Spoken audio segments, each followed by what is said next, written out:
It was a big night for the San Diego Padres offense. Beginning at the top of the order, Manuel Margot with a career-high 5 RBIs, part of a 14-hit, 11-run attack in last night's series opener. The game started on a bright note for the Brewers. A couple of 2-run shots in the first inning, including number 27 on the year for Jesus Aguilar. A new night, time to hit the reset button as the Brewers look to close the gap in the National League Central.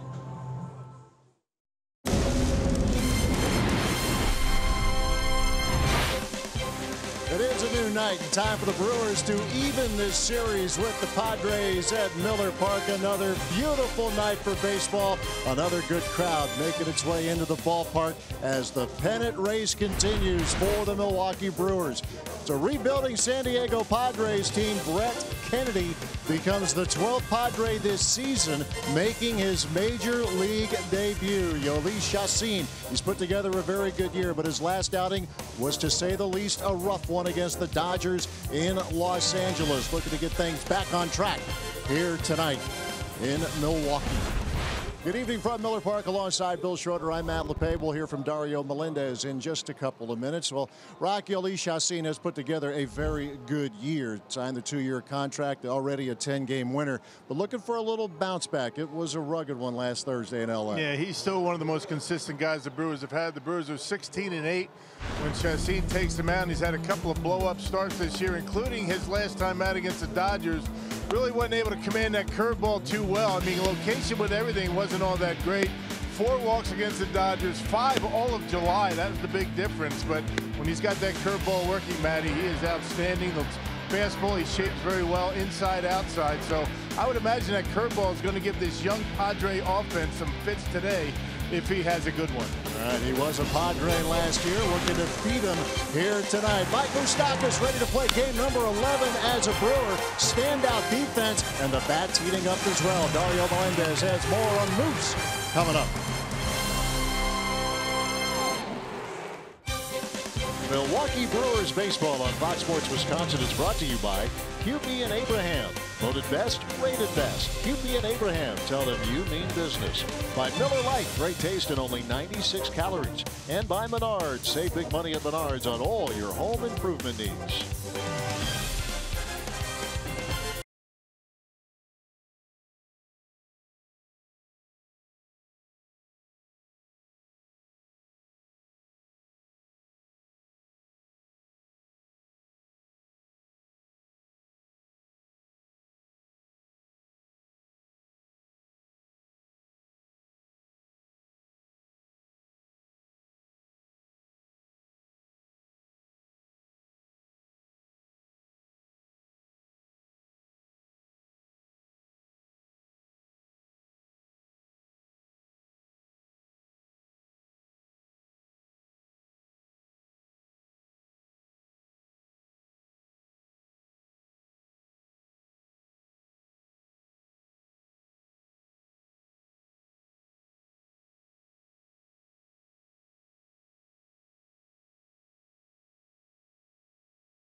Mike Moustakas hasn't missed a beat since joining the Brewers about a week and a half ago.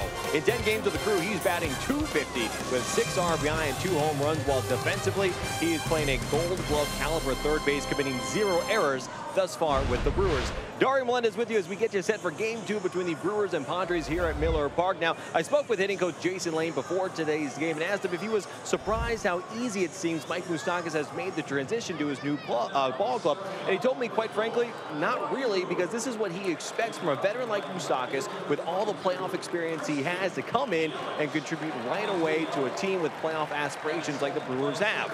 But even though his coaching staff isn't surprised, doesn't mean the man himself isn't a bit. You know, I've spent my entire career in Kansas City, but again, this clubhouse is awesome. The people in here are amazing, and you know, they made it easy for me to feel like I was welcome, and just to come in and do work and try and go win some ball games, which is the most important thing here.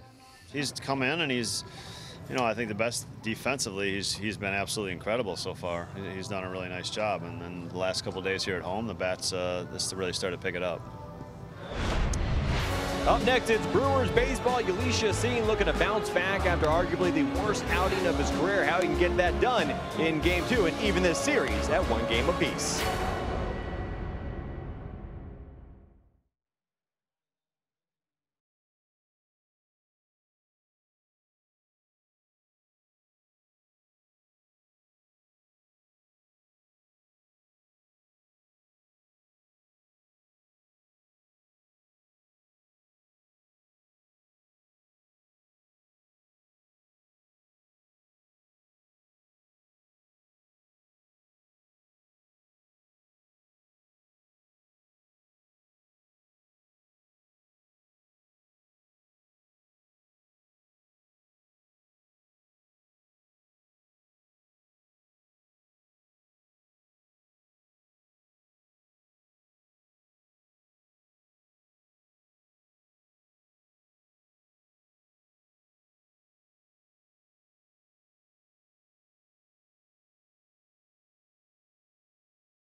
Taking the Miller Park mound, looking for win number 11. There's the Brew Crew trying to get back on track after the Padres put an 11-run effort on the board last night. There's our crew. Brent Reeland is our producer. Phil Malika is our director, and the roof is wide open once again at Miller Park. Andy Green has watched his team hit double digits in run production each of the last 2 games. They scored 10 against the Cubs on Sunday afternoon at Wrigley Field, winning last night 11-5 over the Milwaukee Brewers. And here's how the manager is going to line them up, just like last night. Batting order presented by Potawatomi Hotel and Casino. Manuel Margot leads off, followed by Eric Hosmer and Hunter Renfroe. Christian Villanueva hits cleanup. Austin Hedges, Freddie Galvis, Frenmil Reyes, Corey Spangenberg, and Brett Kennedy making his big league debut. That's the batting order that will face Jhoulys Chacín. Yeah, Chacín making start number 25 tonight. The Brewers are 16-8 in his starts, coming off a rough one against the Dodgers in Los Angeles, but a good team that he's facing, his old ball club. Chacín 6-2 in 11 starts against his old team with a .344 earned run average. And we'll try to cool off Manuel Margot. First pitch of the night is taken away for ball one, and we are underway at Miller Park. Manuel Margot continues at the top of the order, a 3-for-5 night last night. A little chopper off the foot to even the counts. Not known for his power, but had a no-doubter home run in the ball game. His 5th of the year, drove in 5 runs. As Andy Green not messing with what's working. 1 through 8, the same as what he had last night in that Padres order. Yeah, they hit the ball hard last night, including Margot. A lot of line drives. Free swinging ball club got some pitches to hit last night. Breaking ball away from Chassin. We are just getting started here as the Brewers dropped their series finale with the Rockies. And it unraveled late last night. Trying to start a new streak here tonight. 2.5 games separating the Brewers from the Chicago Cubs. Cubs continuing their series against the Royals in Kansas City. They will be getting underway momentarily.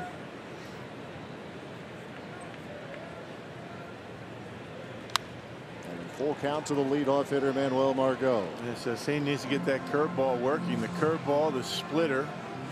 He's got the fastball that he shapes a couple of different ways. He'll sink it, he'll cut it, and four seam it.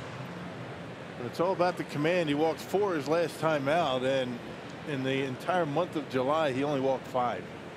Got to throw strikes. He was terrific in July. 5 starts and 4 winning decisions.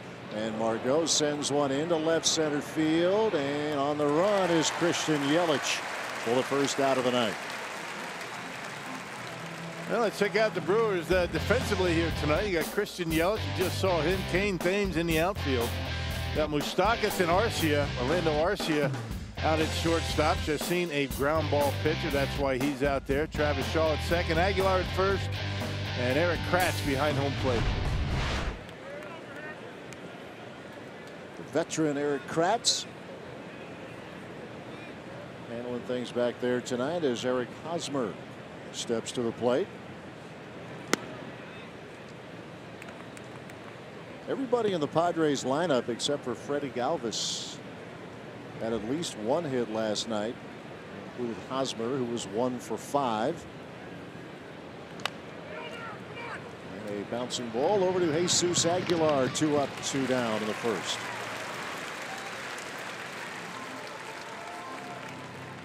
Well, let's check out our Pizza Ranch for the win. It's going to be easy here tonight. I mean, it's all about the curveball. That curveball has been his best pitch this year.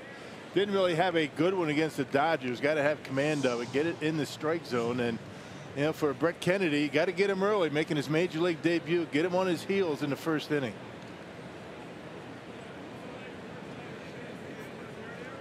Two away in the first as Chassin will face Hunter Renfroe. Once again, Jhoulys Chassin taking his turn in the rotation. Start number 25.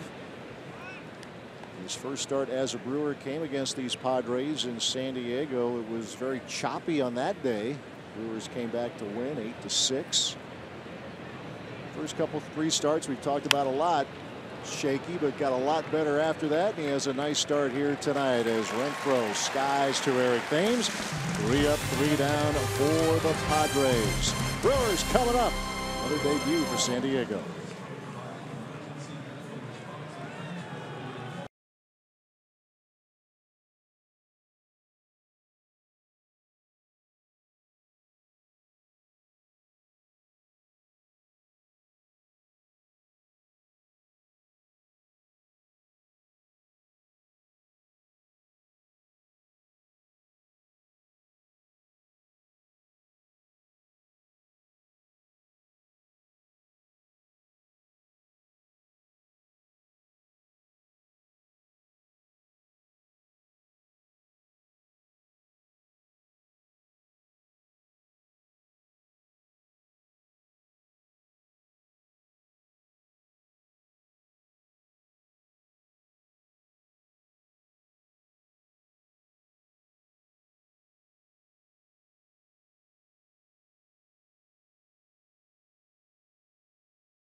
and now the Brewers get their first crack at the Padres tonight. Craig Counsell's team still the best among the wild card teams, 2.5 games behind the Chicago Cubs in the National League Central.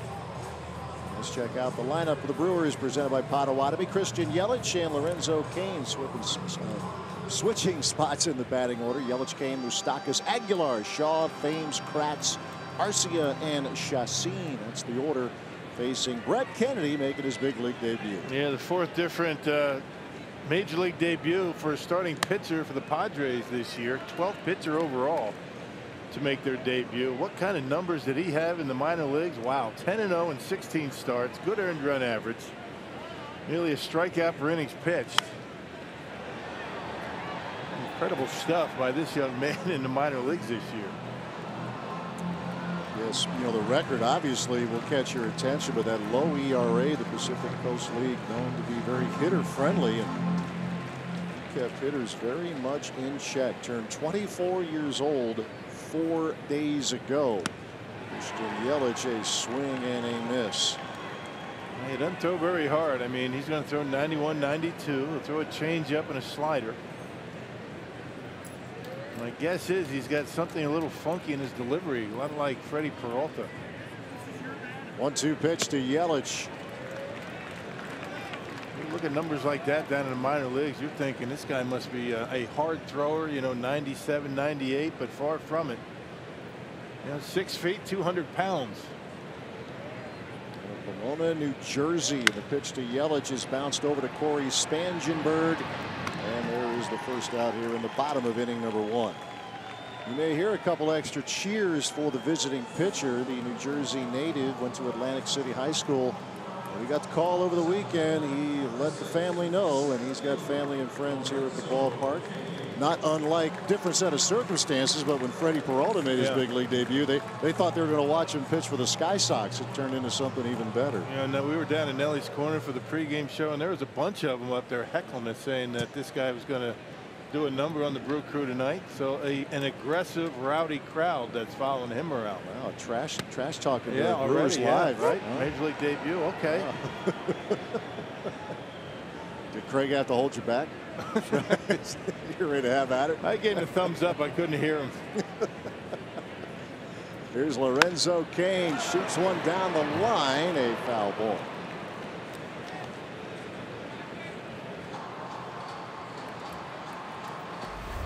Cain, a couple of hits last night.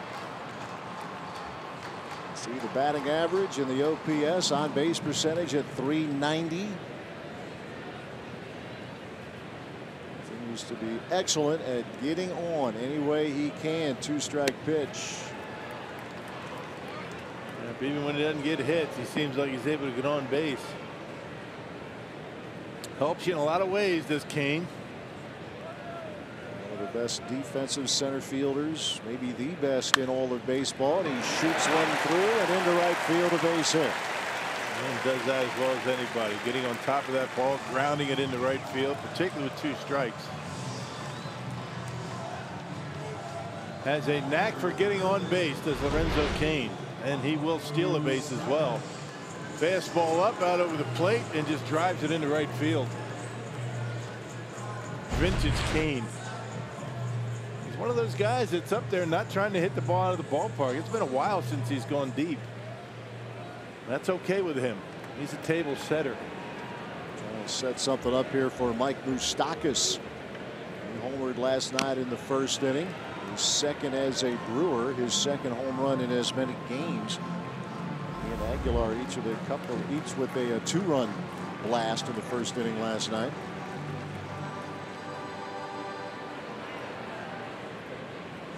See, Moustakas brought 20 homers with him from Kansas City. Game number 11 for Moustakas as a Milwaukee Brewer.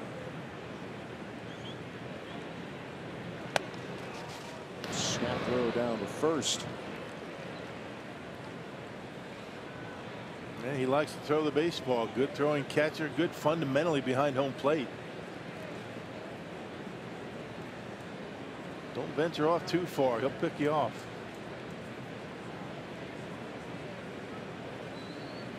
Ball, a strike to Moustakas. Some terrific third base for the Brewers, and that bat starting to heat up. Really good test here for young Brett Kennedy, facing this kind of a lineup. Aguilar behind Moustakas, then Shaw, then Thames. Long list of guys who can drive the ball out of the park. 2-1 the count to Moustakas.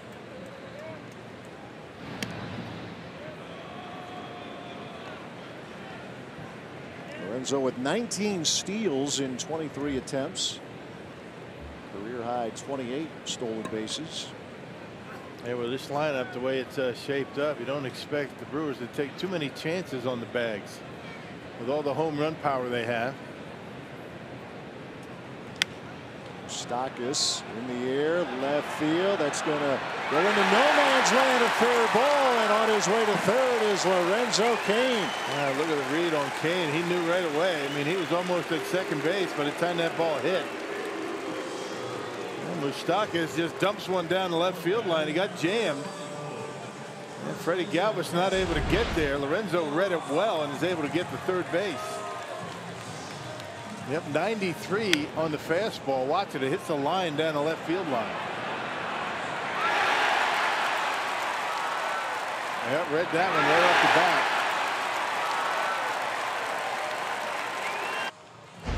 Good heads up base running, and the Brewers with a first inning threat against Brett Kennedy. Singles from Cain and Moustakas as the Brewers in business in the opening inning. There's Jesus Aguilar, hit number 27 last night.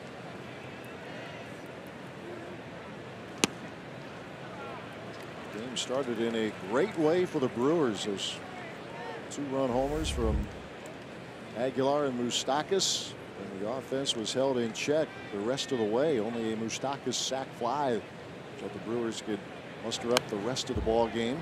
And the Padres went to work, scoring 7 consecutive innings. It was a nice easy swing last night. The slider that stayed up in the zone, and he knocked it out of here.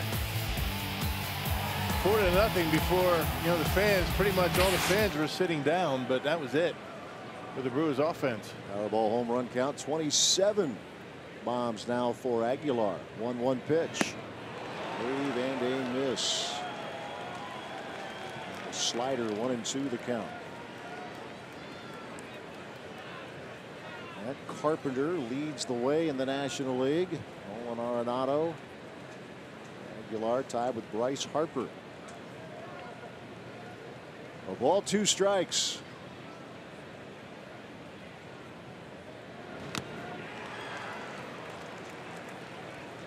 Mentioned it a lot when Aguilar is right. There are very few who are better 2-strike hitters. Numbers have slipped a little bit, or more than a little bit. He has 1 hit in the homestand. That was last night's home run. Trying to get that groove back post All-Star break. And most of the time that starts with taking walks, which he's been able to do a little bit more of. Those 2-strike base hits, a lot of them have come to right field. He's got to start thinking that direction. Kennedy again with a 1-2. Trying to go to right field, but out of play.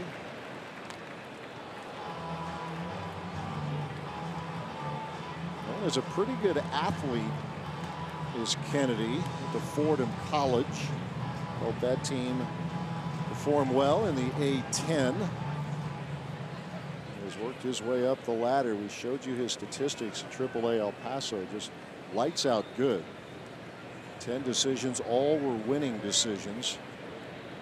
Was not the Padres farm system is outstanding. Many platforms who rate systems will have the Padres at the top, but Kennedy is not one of those highlighted prospects. Right. He's earned everything, and he gets his debut opportunity tonight. Yep, under the radar guy, and he was an 11th rounder in 2015 by the Padres, so 11th round, able to make a debut here this year. 12 Padres this season have made their major league debut now, with Kennedy getting the call tonight, and at 95 he just does miss away a full count to Aguilar. Yeah, he will touch 95. He won't do it all the time, but when he needs it, that'll look like a pretty good pitch. Alan Porter not giving it to him. Austin Hedges making it look good. Welcome to the big leagues, Rook. Yeah, that's a strikeout in AAA, young man. Payoff pitch to Aguilar, sends this into right field. Franmil Reyes going back, looking up, and it's gone. Jesus Aguilar goes the other way, and it's 3-0 Brew Crew. Well, they give him an extra strike, right? And he's able to take the slider into right. And that's his game. I mean, with 2 strikes, I mean, he is deadly going to right field and with power.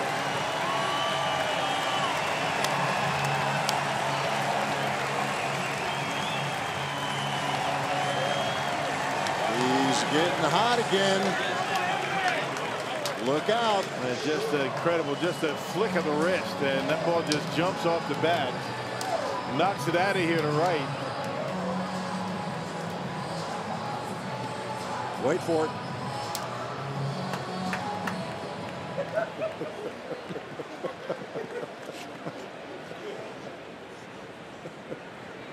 Here's Travis Shaw. He was about half an inch from getting rung up on that fastball away. Next pitch, home run. Doing exactly what you talked about, going the other way. Nice easy swing, good carry, and home run number 28. You know, this game is real easy up here. Yeah, I've noticed that. Really easy up here. It just hit it the right field.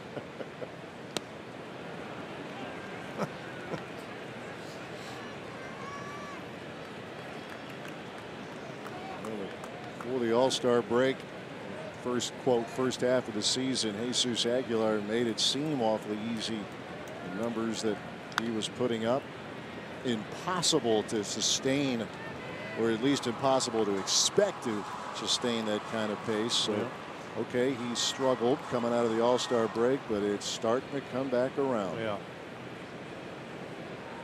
1-2 to Shaw, and that's hit well into center field. Margot looking up, back to back. 4-0 Brewers in the first. Well, we've seen this story before, haven't we? A 4-run first inning with a couple of homers. Boy, a bomb by Shaw. You know, he hits them in bunches. That's been his time with the Brewers. When he gets home run hot, he can pile them up. And he might be starting one of those stretches.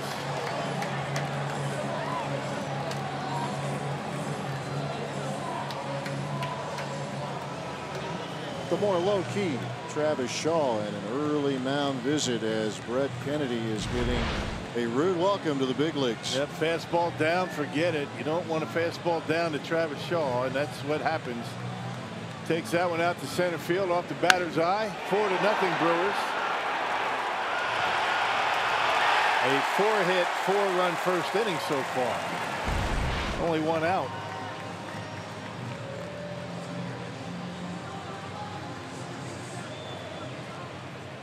Well, Rocky, you were talking with Craig Kashawn and Brewers Live about that capability of Shaw. You just mentioned it a moment ago as well, that he can get in those grooves where he can almost like put the team on his shoulders for a week or so at a time. Be one of those guys that hit, 4 or 5 in a week.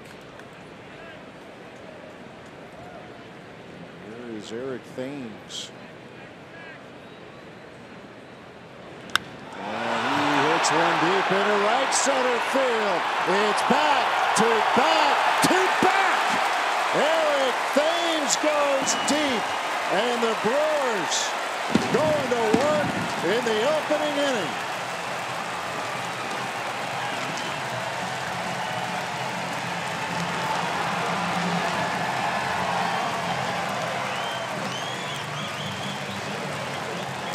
Well, they do exactly what we talked about in our Pizza Rants for the win tonight. Get him early, get him on his heels, and have these guys play from behind once again.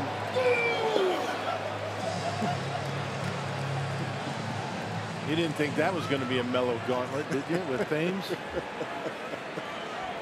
Never. Eric Kratz.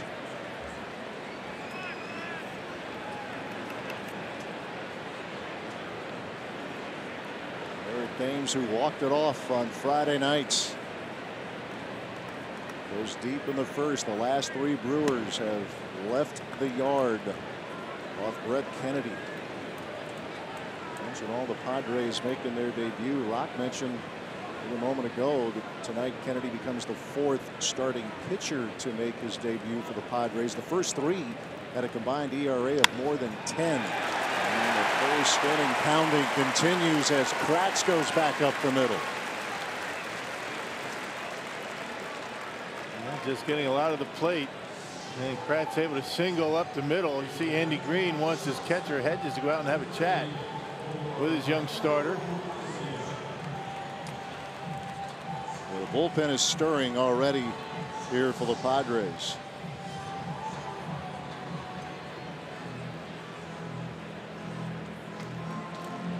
The Brewers going back to back to back for the first time in more than 3 years. Phil Hughes getting ready in the San Diego bullpen.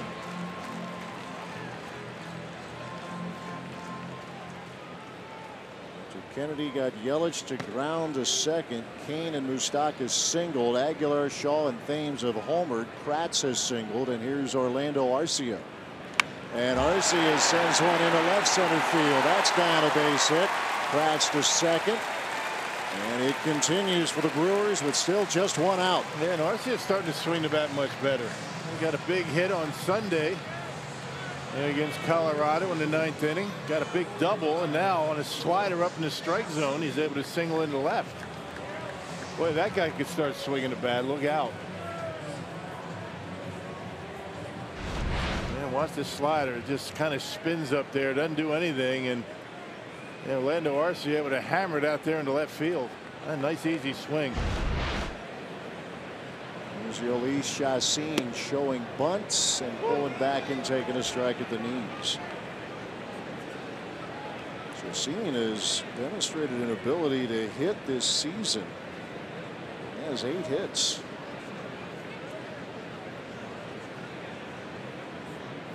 Looking to bunt the runners up if he can.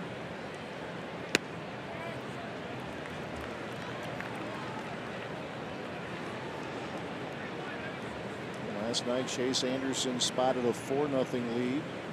Chacin given a 5-run lead, still going in the first inning.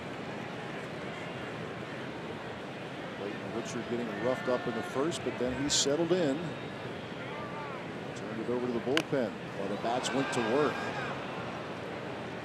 Ball 2 strikes now to Chacin. Yeah, there you go. We mentioned it, more than 3 years. Brian Braun, Adam Lind, or Ramos Ramirez. Yeah. Well, started by Jesus Aguilar on a 2-strike pitch. He has proven to be very good at getting things done. 2 strikes when he has 2 strikes against him. 1-2 the count to Yoeli Chacin. And he'll lay it down. Hedges. The Spangenberg, good bunt from Chacin. Runners at second and third with 2 away.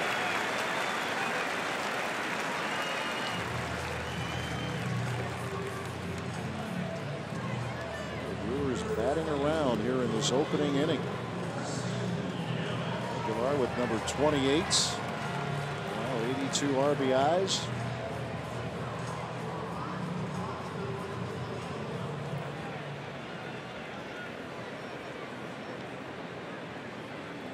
Here's Christian Yelich, grounded to second to begin this inning.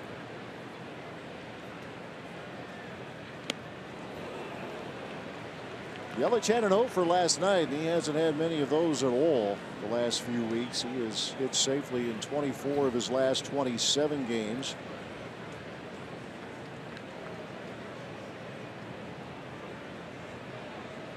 It's terrific throughout the month of July. Yeah, as hot as he's been, that's what's so incredible about those long hitting streaks. Milder streak, 39 games. DiMaggio 50. Even if you hit the ball hard on certain nights, you're not going to get hits. That's the incredible thing about those streaks. He's hit the ball hard with great regularity. Those hits, probably count on one hand the number of so-called cheap ones. I mean, he's barreling up. Yeah, big slugging percentage. OPS is high. You're not talking about dribblers it through the infield. A ball, 2 strikes to Yelich. And the slider gets Yelich, and that will end the first inning, but a big-time inning for the Milwaukee Brewers. Jesus Aguilar getting things cranked up, going opposite field. Shaw going to center. Thames likewise. 5-0 Brew Crew as we move to inning number 2 at Miller Park.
From that 4-0 last night, 5-0 after 1 tonight. Aguilar and Shaw going deep.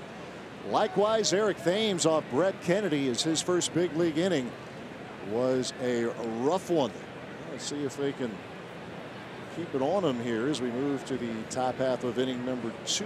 Chacin put him down in order in the first. He'll face Christian Villanueva, third baseman, to start off the second for the Padres. What you did last night, this San Diego team offensively, you look at most of the categories and it's at or near the bottom, but they have been anything but a light hitting outfit, scoring 10 runs on Sunday against the Cubs at Wrigley. Talked enough about what they did here last night. Yeah, they scored 26 runs against the Cubs in 4 games. I mean, that's pretty good. They won a couple of those games. Villanueva pops it up, and Travis Shaw will put it away for out number 1. Yeah, free swinging teams sometimes can give pitchers fits. You try and set guys up when we have young guys up there. See ball, hit ball. That's why a lot of times, you know, you get a big league pitcher going down to the minor leagues on rehab assignments, and you know their numbers aren't very good. These young guys, I mean, they don't mess around. They're not standing up there waiting for, you know, a slider here and there. They're looking for the baseball, putting a good swing on it, and that's what we saw last night from this Padres offense. There's Austin Hedges. Well, the one thing too I wanted to ask you about, Rock, when you got your team like the Padres, where, you know, in the media world, a lot of times will say, hey, they have no pressure. They're the worst record in the National League. They just go play, right? Well, I guess I would defer to you on that. You have guys who are fighting for jobs. As here's Austin Hedges. It's not pennant race pressure. Yeah. It's job opportunity here. We mentioned this farm system is so good for San Diego. You have guys here who want to prove that they can be with this club when it gets better. Yeah, not just the young guys, but some of the guys that, you know, maybe have 3-4 years under their belts, and they want to prove to the organization that they should be, you know, involved in the conversation going forward. But you know, that's one of the things about being a major leaguer, and the only way you can get over feeling pressure and nerves is to go through seasons. I would submit to you, I mean, a lot of these young players for the Brewers over the years, I mean, do they look like they're feeling pressure? I don't think they do. No. I mean, far from it. I think they're just out there playing ball like they would down in the minor leagues or down in winter ball and having a good time. Eddie Galvis at the plate, and he will lift one into right field. Lots of room for Eric Thames. That will be out number 2. Yeah, more and more these days you get guys, at least, you know, the guys we see with the Brewers, they feel like they belong right away, and that's a good thing. I'm not talking about, you know, being cocky in the clubhouse and, you know, causing problems, thinking that, you know, doing things that veteran guys would do. I'm talking about, you know, feeling like, you know, and believing that they belong in the big leagues, and that's a big deal. Yeah, respect for the game, but not intimidated by who they're facing. This guy's not intimidated by much. Franmil Reyes, he too had a terrific night last night, driving in 3 runs, 3 for 3 with a walk. It's a hard on the ground, snapped up by Arcia, and that will do it for the Padres in inning number 2. A harmless single, and that's it, allowed by Jhoulys Chacín. 5-0 Brewers in the second.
Inning here at Miller Park. Jonathan Scope not in the starting lineup for the Brewers today. A scheduled off day for him. And look, this is not because he has been struggling in these 6 games he has started with the Brewers going 3 for 25 with 4 errors. This is a scheduled off day because with Jhoulys Chacín on the mound, a ground ball pitcher, manager Craig Counsell saying you could expect to see Orlando Arcia in the lineup more often than not when Chacín's on the mound. However, this off day might be exactly what a guy like Scope needs because he admits he's pressing a little bit. Saying before the game that I came here to impress, but I just have to relax. Everybody knows what I can do. I've done it before. And look, Rock, that goes right to your point that you've been making all week about this guy.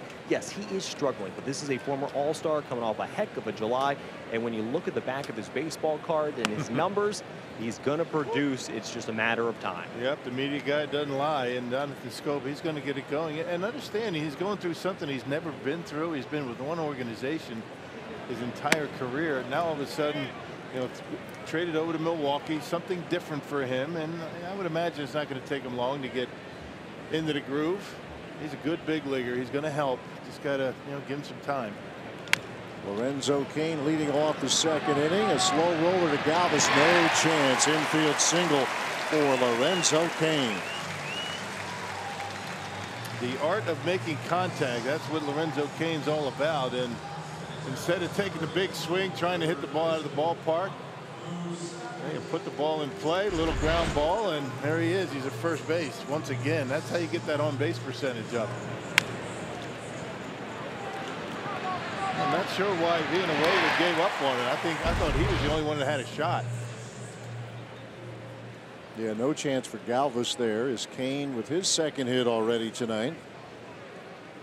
Here's Mike Moustakas. He singled to left in the first.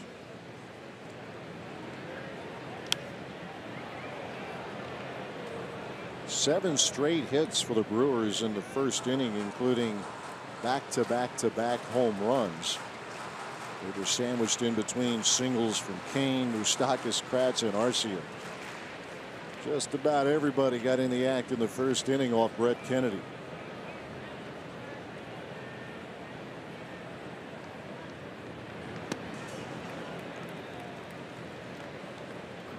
Got the quick news that he was no longer in the Pacific Coast League.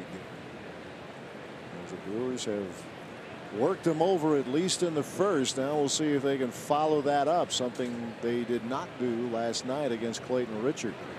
Yep, those add-on runs and putting this young man away. Get into that bullpen early.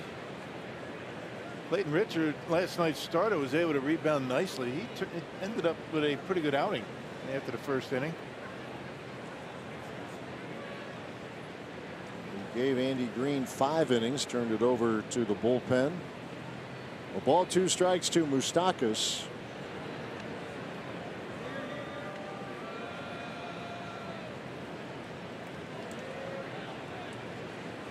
Talked about the work he has turned in thus far at third base. Took a handful of games for Moustakas to get his first extra base hit, first RBI as a Brewer, but that's all turning around. Couple of homers. He's driven in 6 as a Brewer now. Yeah, yesterday on the pregame show, we were talking about, you know, his offense. Everybody knew he was going to give you offense, but I think his defense has been a real surprise. You know, and not that he really had any preconceived notions going in, right? He didn't know much about his defense. He's been terrific at third base. He really has. From the routine to the spectacular. Think of that diving stop he made in Los Angeles last Wednesday. The base is loaded, for sure to be a bases clearing double. Turned into the third out of the inning, taking one away from Chris Taylor. Full count now to Moustakas. Kane is running, and Moustakas rifles one foul.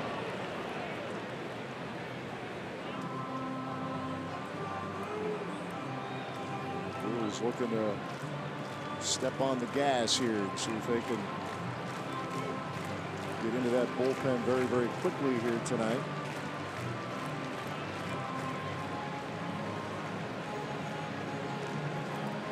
Moustakas, another one of those veterans like Lorenzo Cain. They've been on the biggest of stages.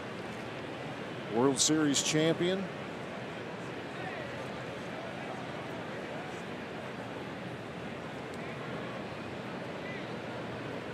Kennedy ready again with the payoff, but first a check of Kane.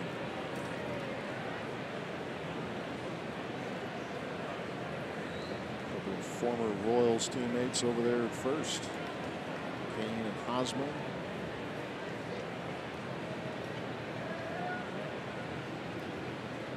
Now Kennedy loading up with a 3-2 pitch. Saying a lot. Especially with a guy making his debut. He's got Kane on his mind right now. He's attentive to the runners at first base. This is a good running situation, though. Full count. Good speed at first.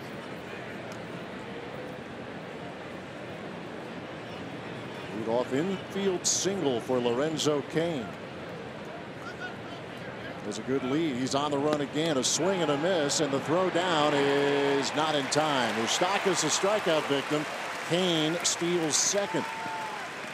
Stolen base number 20 on the year now for Lorenzo Cain. It might be a different story if Hedges' throw was on the other side of the bag. Galvis had to reach back and then bring the glove around for the tag, and Lorenzo able to get the stolen base. Able to keep that hand on the bag. Watch the way he slides to the outfield side of the bag. No contest. Good job by Cain. Number 20 on the year for him. 20 out of 24 has stolen bases in his career. A very high percentage. Rare is the occasion when he gets caught. Here's Aguilar. Looks with a fastball for strike one. 28 homers, 82 RBIs now for Jesus Aguilar. Javier Baez leads the National League in that department with 88.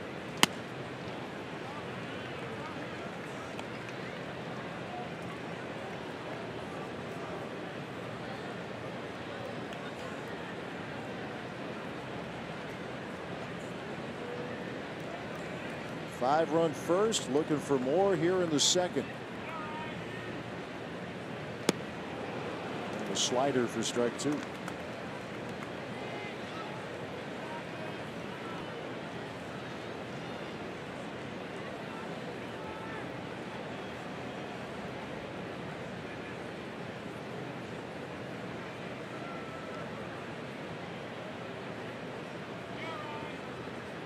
Kennedy ready with a 1-2 pitch, and Aguilar another two-strike hit into left field. Kane being held up at third. Renfroe with a big arm, and they'll hold up Lorenzo. Runners at the corners with one out. Yeah, ball hit too hard, and you mentioned Hunter Renfroe, they cannon out there in the left field. And plus the fact that it wasn't for sure Lorenzo's angle. Wasn't sure that ball was going to make it over the shortstop's head. Hit it pretty hard, but you know he had to wait a second, not able to score. And you see right here, he had to hesitate for just a second. That's all it took. Eddie Cedar holding him up. You know, it's Eddie's birthday today. Yeah, I heard that. And that's a big deal in the Cedar house and in the clubhouse for Eddie Cedar's birthday. Yep. Happy 29th.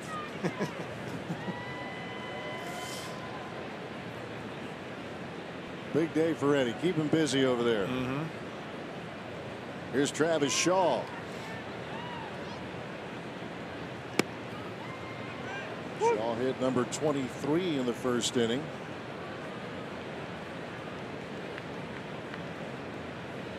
Brewers going back to back to back in the opening frame. Aguilar, Shaw, and Thames.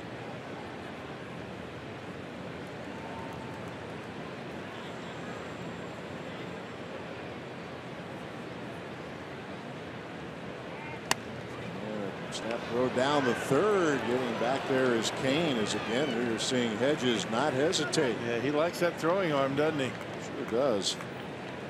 I always can tell when a guy has a good arm, he uses it, right? Seen that with Manny Pena these past couple of seasons, picking guys off.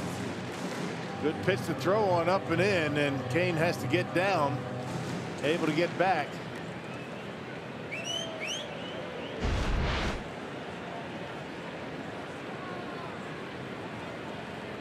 Ball or strike to Travis Shaw. Fastball missed inside, and the ball slips out of the hands of Hedges.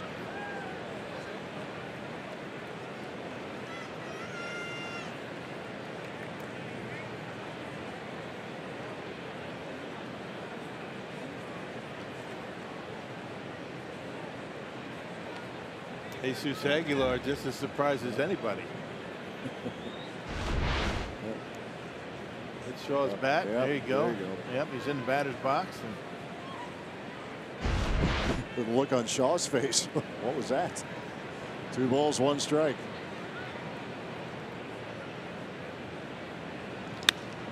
Shaw will lift one into left center field. Here's Hunter Renfroe, has the big arm. Kane's going to test it. Here's a throw to the plate. It's cut off by Hosmer. Sacrifice fly from Travis Shaw. It's 6-0 Milwaukee. yeah, these are the things you like to see, these add-on runs. Yeah, keep it going. Keep the pedal on the. Keep the, what do you call it? The pedal on the metal. Pedal to the metal. Yeah. That works. Yeah, just keep it going. Let's put it that way. Maybe that's what I should just leave it at. Just keep punching. Keep pounding. Add-on runs, those are important. And now 6-0. Couple of hits and a run across in the inning. Here's Eric Thames. He hit number 16 in the first inning. Home run number 16, that is.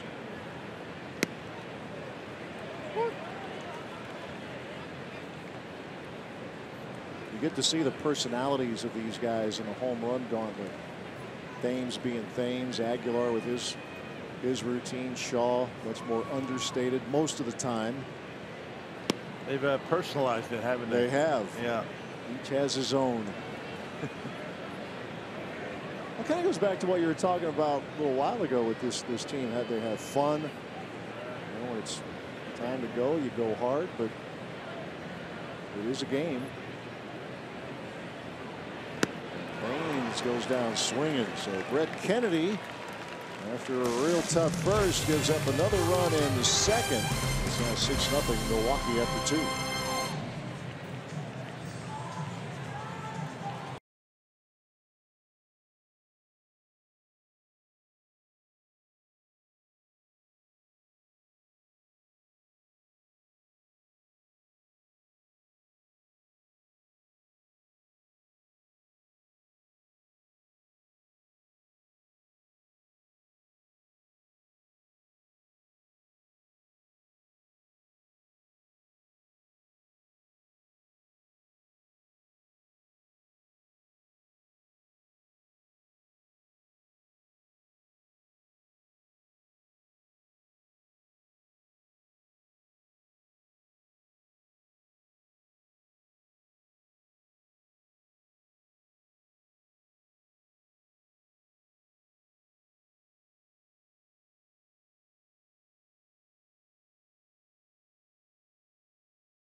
Jacob DeGrom, another gem. 6 scoreless innings, a 4-hit ball, also rung up 10 Reds, lowering his ERA to an NL best 1.77. But guys, this just his 6th win of the season, first since June 18th. He is now 6-7 on the season, despite that 1.77 ERA. Yeah, another example that you have to peel back the onion sometimes. Yeah. You look beyond the record. I mean, that kind of an ERA, you got to be, like 10-0, Yeah. 12-1. You see that slider he's throwing? Dirty. Good luck. Dirty. Well, remember the Mets? They had a great start first couple weeks of the season. Brewers hit them at a tough time at Citi Field in April, and then things went way south for Nick Callaway's team. 18 under 500. Injuries caught up to him, and got to stay healthy to be in the race. 2 strikes to nothing to Corey Spangenberg, leading off the 3rd inning. Just 1 hit through the first 2. That was an Austin Hedges 1-out single in the second. Spangenberg, a couple of hits last night. This is hit in the air to right field, right to Eric Baines for out number 1. Yeah, see the way Chassin, alters, varies his delivery from time to time, just trying to keep the hitter off balance a little bit. He'll quick pitch every now and again. At time a little hesitation, just enough to get Spangenberg to keep that baseball off the barrel. Got it down on the handle a little bit. His year with the Padres was a good year last year for Yolis. Led the team with 13 wins, led the team in strikeouts. He's got about 6-7 different deliveries that he likes to use out of the windup. Rick Counts was asked about that before the game, and he said you have to be very athletic to be able to do that, to repeat the delivery, and even when you're altering it just a bit. And he has shown to be a good athlete out there. He fields his position well. He swings the bat all right. Facing Brett Kennedy right now, the opposing pitcher, a ball, 2 strikes.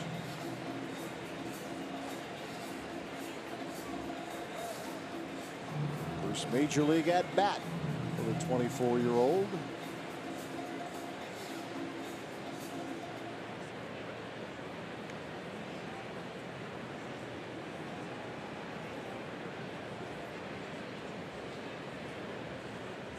Here comes a 1-2.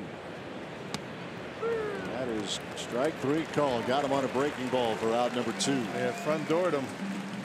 Got him off the plate, caught the inside corner. Hey, it's another free shirt Friday at Miller Park as the Brewers host the rival Pittsburgh Pirates on Friday, August 24th. First 20,000 fans in attendance for the series opener will take home a one-of-a-kind Brewers Performance t-shirt, courtesy of Master Printwear. For tickets, visit brewers.com.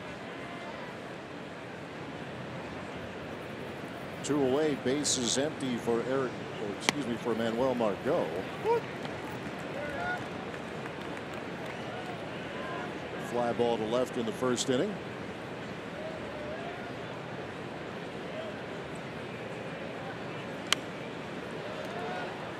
Margot last year, because the Padres were not a factor in any kind of a playoff chase, he was one of the better rookies a lot of people probably don't know a whole lot about. He wasn't going to win Rookie of the Year, but he did garner some votes, put together a nice season.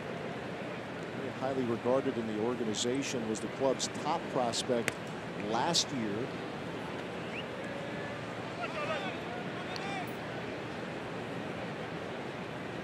That's how it can work when your team is not really in the mix. A lot of unknowns outside of the immediate fan base, but this guy can cover some ground out in center. Yeah, plus the pack he's out on the West Coast. You don't hear a whole lot about him. Yeah, he's got good skills, though. I mean, he's pretty patient at the plate. Got some pop. We saw that last night. Runs the bases. 2 balls, 2 strikes. Not exactly what we'd call ideal statistics for a leadoff man, though. On base percentage at .311. Yeah, they've used Travis Jankowski there quite a bit, but he's come off the bench. And he came off the bench last night, and that's how he would have to appear tonight. But yeah, you're right. Definitely would like much better numbers with the on base percentage than what he has. Good last night at getting on. That is for sure.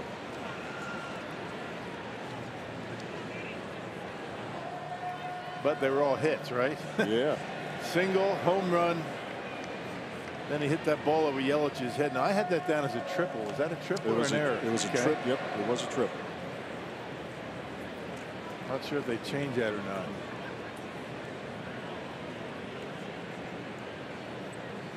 Two pitch. Ooh, may have gotten him if it missed. I'm not sure how. And apparently it missed. It's that splitter right there that got away from Chacin. 90 miles an hour.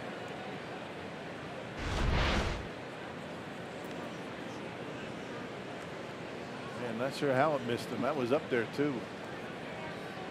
See the tumbling action on that rotation on that pitch. Payoff pitch to Margot. We'll do it again.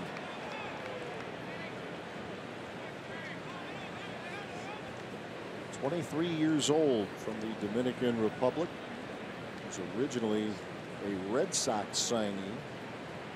That was 7 years ago. Came over in a trade after the 2015 season.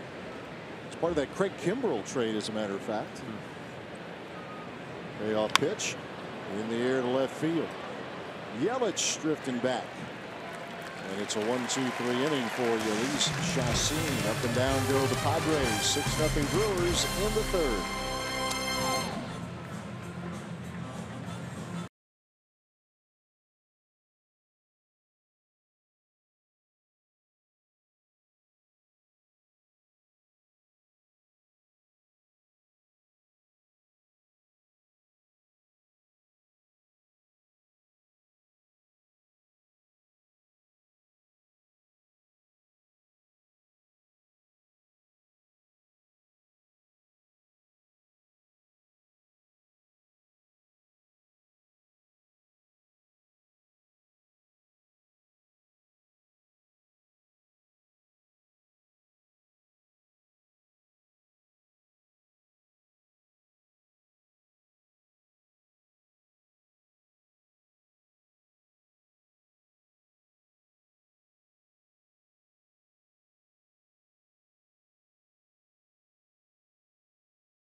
First, the Cubs host the Nationals, and then Ryan Braun and the Brewers square off with Freddie Freeman and the Atlanta Braves. It all starts at 2 Central on FS1, or you can stream it live on the Fox Sports app.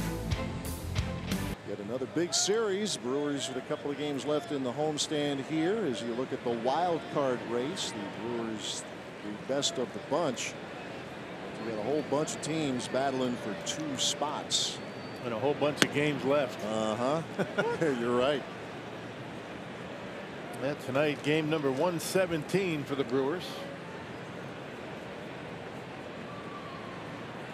The tension increasing around these parts and all the other contending ball clubs. Eric Kratz turns on one and hammers it foul. Ooh. I was down around that batting cage when Kratz was taking BP today. He was barreling them up one after the other. He has got good leverage, stands tall up there at the plate, and he is strong.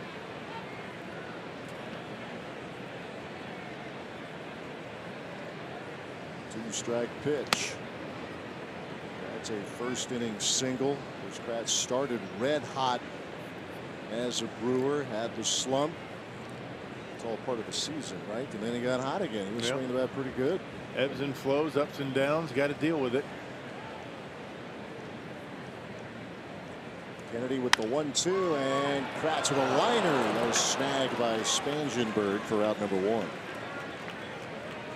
If you haven't heard this before, I'll tell you again. I'll tell you, even keel, right? Have you ever heard that in baseball before? Never. I guess that's every sport. Yeah. Don't get too excited when things are going well. Don't get too down when they aren't. It's a long season. Here's Orlando Arcia.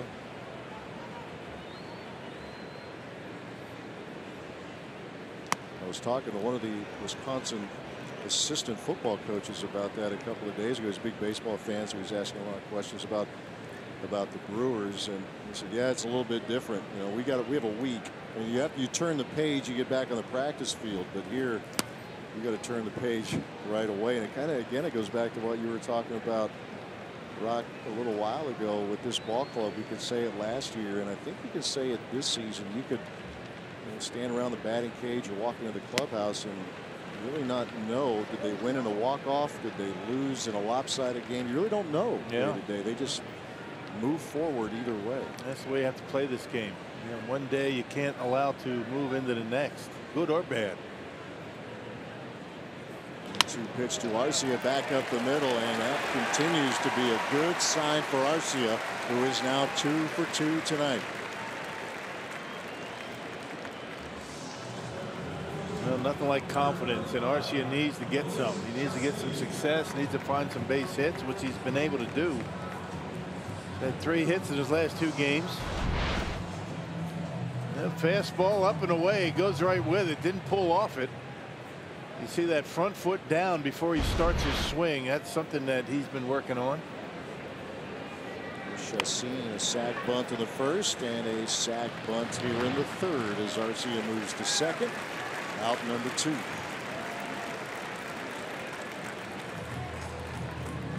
You don't want to be too early with that front foot. You don't want to be too late. It's a fine line when you have that high leg kick.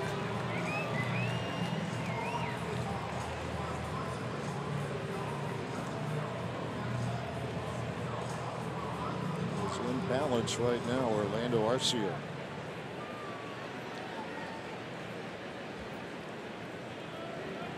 Here is Christian Yelich.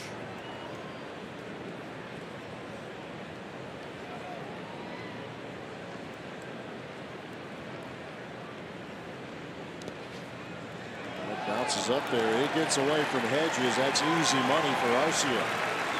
He'll move to third. Well, when he looked for it the second time and couldn't find it, that's when Arcia took off.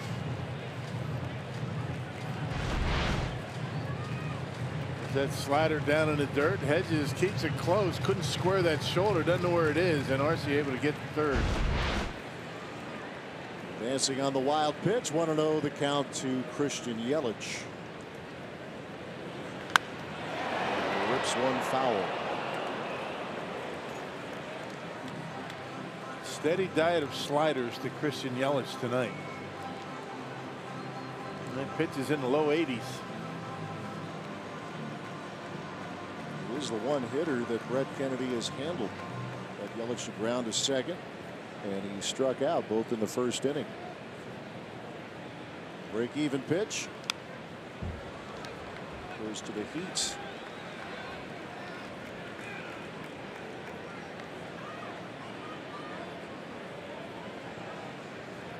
Talk about Kane's on base percentage. You have to have Yelich in that mix too. Both Kane and Yelich top 10 in the National League in on base percentage coming into this game.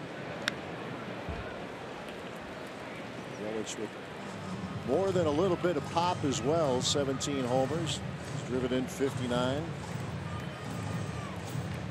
On that stretch where he's hit in 24 of his last 27, he's hitting at a 422 clip. 6 big flies in that run. Here's the 1-2 into center field, and Margot will put it away. Side retired. So for the first time, Kennedy keeps the Brewers off the board. It's 6-0 Milwaukee through 3.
Elise Chassin, a 2-year contract coming off a very nice year with the Padres last year. And the big trade, prospects going to the Marlins. Christian Yelich coming to Milwaukee, and Lorenzo Cain, a 5-year free agent contract. And you see those numbers, what they've done. Yelich and Cain garnered a lot of attention, less so with Chassin. But you see what Yelich has done. 3 big pluses for this ball club. Yeah, no kidding. I mean, Chassin, there's not a lot of talk about him in the offseason. It was one of those acquisitions that, really didn't draw a lot of attention, but all he's been able to do is win games. Brewers 16-8 in games where he starts. That's all you need to know about how valuable he's been. Mentioned a tremendous month of July. Really got things straightened out around the 3rd week of April. And yes, last Thursday was rough, but he had a lot of company in the rough night department in Los Angeles. That's one you wide up the paper, you throw it away. This guy has been huge. Takes every turn for Craig Counsell in the starting rotation that has had a whole lot of injuries. Chassin has been there every opportunity. Start number 25 now, and this is his first year as a Brewer. Yep, good earned run average. I mean, anything under 4 these days is pretty good. And when you consider he's had 2 starts this year where he's given up 8 earned runs. So 16 earned runs in just 2 starts, but still his earned run average at 3.8 right now. He's been terrific. He's been able to, minimize the walks. He hasn't walked a batter yet today. That was a problem for him against the Dodgers. He walked 4. 2-strike pitch to Eric Hosmer. That month of July, Chassin's ERA was 2.64. All 4 of his decisions were winning ones. crowd heads up as a rocket off the bat of Hosmer out of play. An off season where there were some players who thought they would hit it big. Many did not. Hosmer did. 8-year deal, I'll say. 144 mil. Good work if you can get it.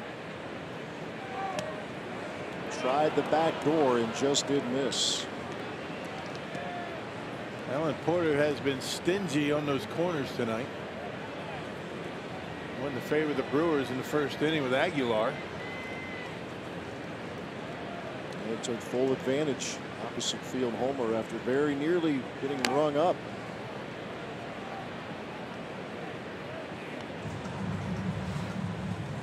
Hosmer, Renfroe, and Villanueva for the Padres here in the 4th inning.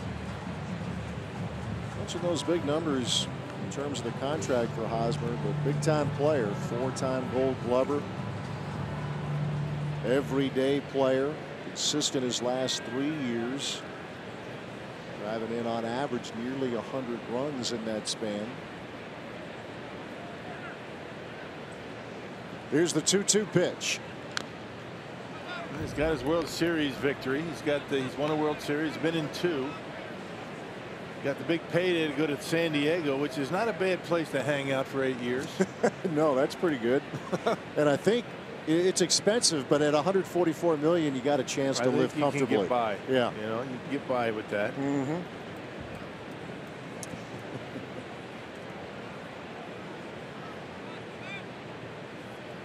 The 2-2 again. I think they look for a guy like Hosmer to be one of the anchors, you know, a veteran guy. He's 28. There's a lot of baseball left in him. There's a lot of youth and inexperience around him.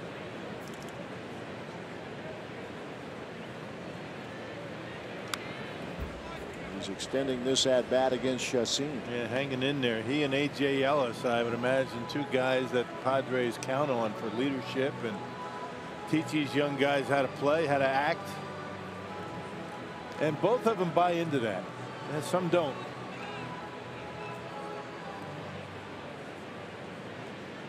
Renfroe waits on deck. Pitch number 11 in the at bat on the way. And a liner right to Travis Shaw. Can't hit it much harder than that, but it was directed right to Travis for out number 1. Yeah, good at bat by Hosmer right there. Fouled off some tough pitches. He didn't bite off the plate, and you got to credit Chassin to keep pounding the strike zone with a big lead, and was fortunate that Hosmer hit it right at Shaw. That was a good battle right there. It was. Here's Hunter Renfroe. These Padres would like to make him work a little bit. Chassin, he clipped through the first 3 innings, leaving 10 pitches in the first, 8 in the second, and 17 in inning number 3. The Padres last night scored in the final 7 innings. Chassin has kept Andy Green's team off the board so far through 3.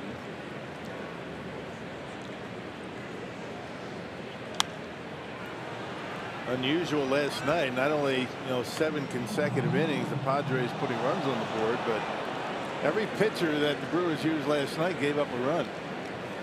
That's unusual for that Brewers bullpen. Bullpen has been so good.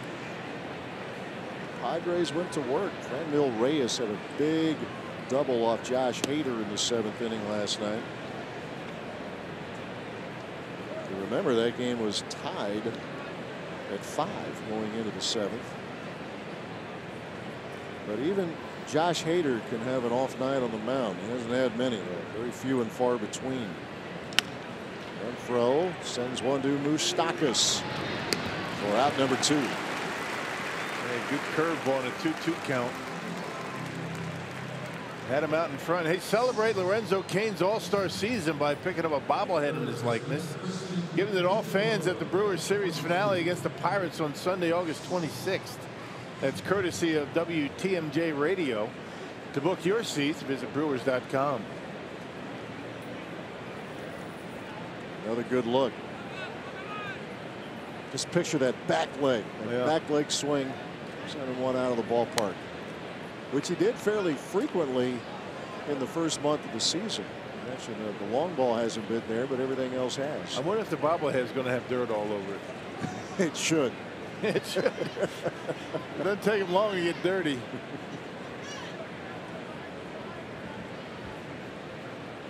On 1 the count to Christian Villanueva.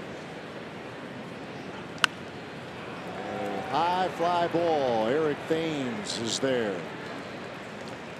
And another 1-2-3 inning for Yolis Chassin. Speaking of which, the bobblehead guy, Lorenzo Cain, will lead off the bottom of the 4th.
Things off. We talked about the numbers he's put up this season.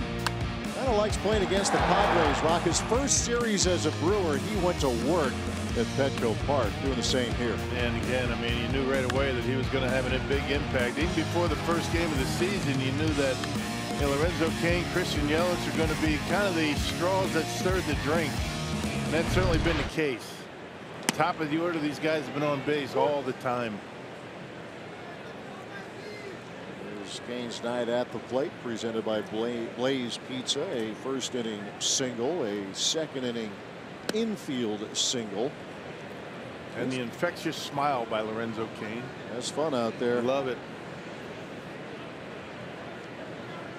He is 12 for 21 this season against the Padres. Sends one over to Villanueva and a high throw, but Hosmer able to hold the bag for out number 1. Fancy footwork from Hosmer. I mean, he's good over there at first base.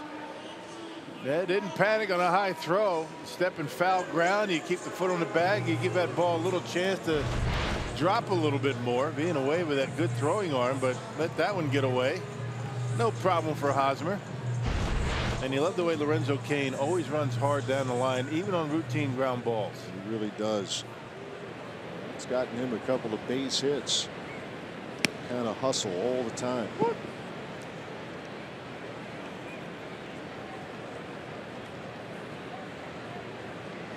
The alignment for Mike Moustakas.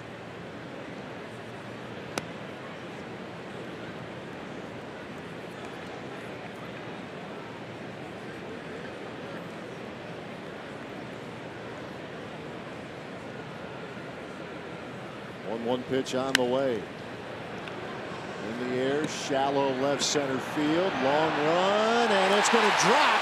That is down. 2 Padres are down. As Moustakas is on, another one hit to no man's land. Had one of those in the first inning. And Villanueva, the third baseman, and Renfroe running into one another, and both of them are feeling it. Yeah, no man's land, Margot. Really no chance to get there. I think he got a bit of a late break, but Boy, those are scary, those collisions out there. Both guys going in different directions, coming right at each other full speed. Looks like Renfroe is going to be all right. You see the third baseman being away with going out. Renfroe coming in, kind of a glancing blow, but enough to make contact. There it is. Looked like the knee got being away, but lower stomach perhaps.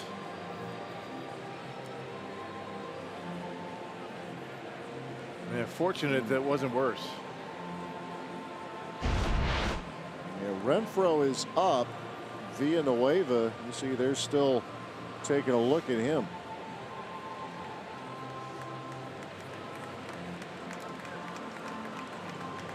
A lot of ground for Villanueva to cover there. They were swinging him to the right side of the bag at second. Well, he went a long way, didn't he? He sure did. To get out there. Wow.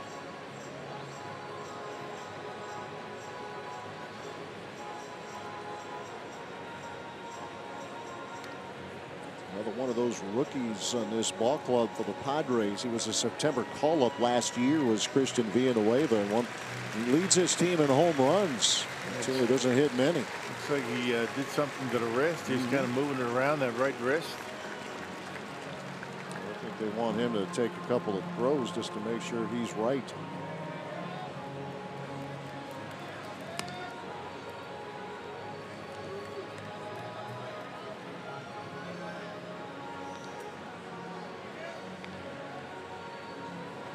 Has a little grimace going. See, Renfroe was feeling it as well, but he popped up fairly quickly.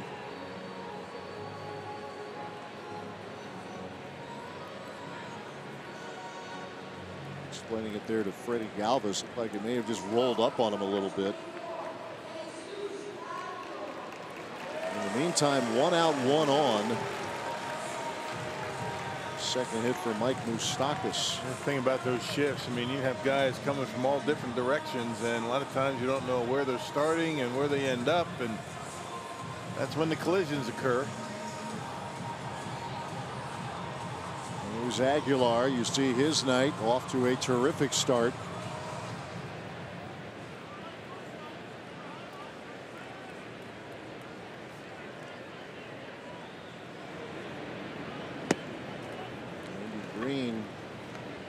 Brett Kennedy a chance to try to push through all of this. The Brewers put 5 on the board in the first, a run in the second.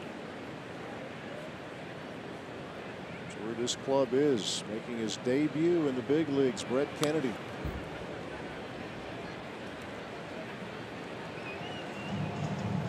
He's given up you know, some hits in each inning, but he's kind of settled it down a little bit. He's only given up 1 since the first. Got to get some innings out of him. That's what Andy Green's thinking. Absolutely. And Aguilar hits another one well into center field. Margot up to make the catch for out number 2. Aguilar making some serious contact here tonight. And it just didn't get all of it. When he does, it's not going to stay in the ballpark. Another slider, didn't do anything. He got that one down on the label. You can see where he made contact down near the handle.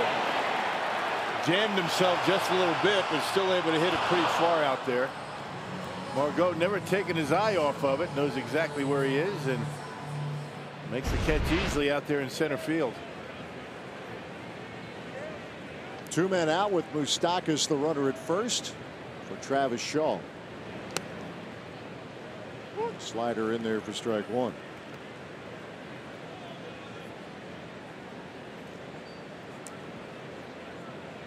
Couple of RBIs already for Shaw tonight. Back in the lineup at second base. They lift one into left field. Hunter Renfroe will squeeze it for out number 3. We are through 4 at Miller Park. The Brewers lead the Padres 6-0.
Milwaukee Brewers baseball on Fox Sports Wisconsin is brought to you by the Wisconsin Lottery, reminding you to please play responsibly.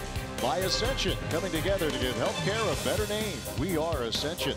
And by Wisconsin Dells, the water park capital of the world. Brewers went back to back in the first inning.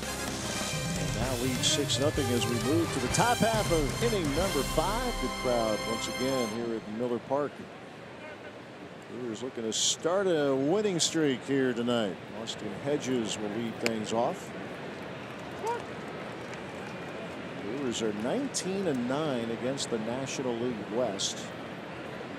Tomorrow's series wrap-up will end that 14-game stretch that they've had against that division.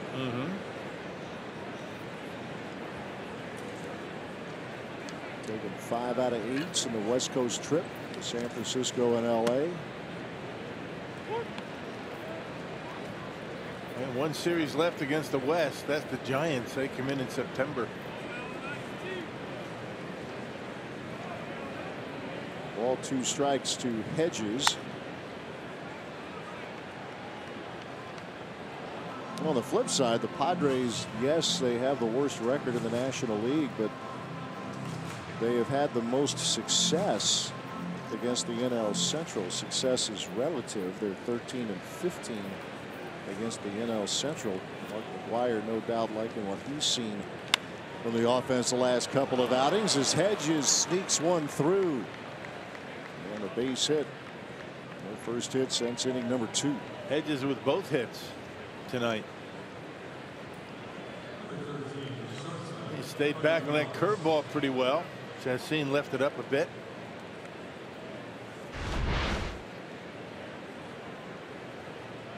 Ended up down the middle, up just enough for Hedges to barrel it up and sneak it by Arcia.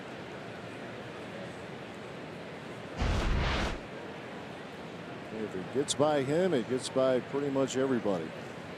There's Freddie Galvis.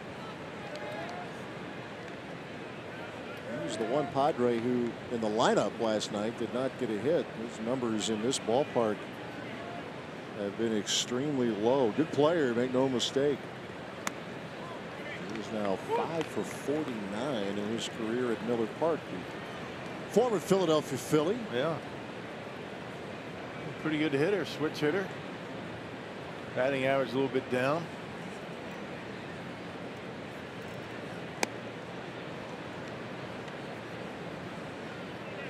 And over in the offseason, he was holding things down while they were getting their top prospect, J.P. Crawford, ready in that Phillies organization.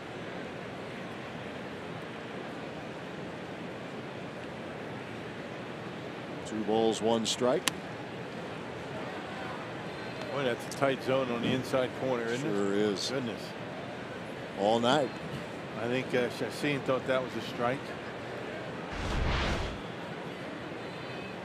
It's kind of the same pitch Aguilar took before he hit his homer.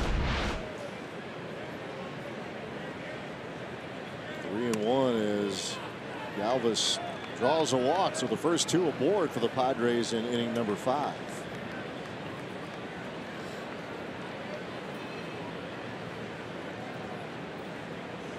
Chassin really upset with himself right now. You know, walks with a big lead. That's a no-no. The one pitch that he's really having a difficult time with is that split change. The splitter, he hasn't been able to throw that close. It's ended up off the plate. He really hasn't been getting swings on it. That's a pitch that you want to have a guy put in play. It's usually a ground ball pitch when it's down in the zone. He faces Franmil Reyes.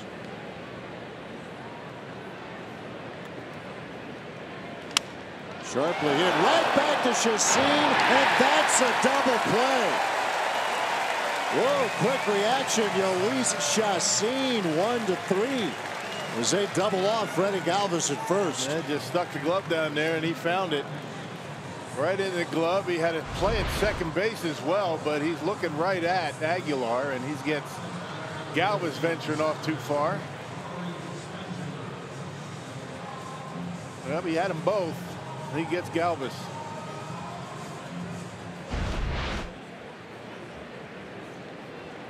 It's 2 men out with Hedges the runner at second. Corey Spangenberg to the plate.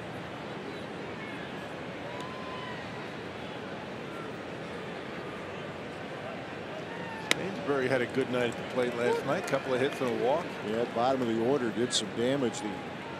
The 8-9 or the 7-8 spot specifically. Reyes and Spangenberg.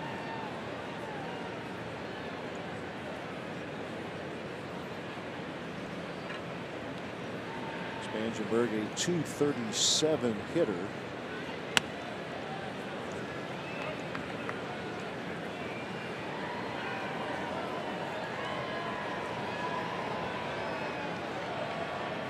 Off to a good start though in the month of August with Spangenberg.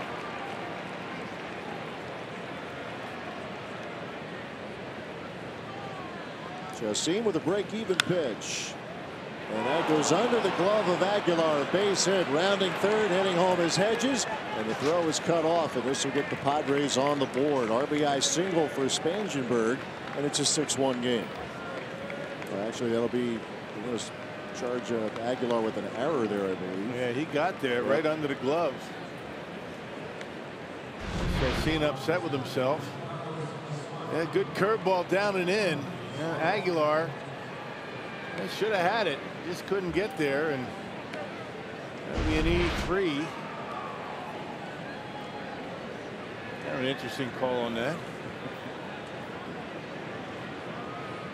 First error of the night. Carlos Asuaje now will pinch hit. The night is done for Brett Kennedy. Asuaje came off the bench last night, laid down a sacrifice bunt.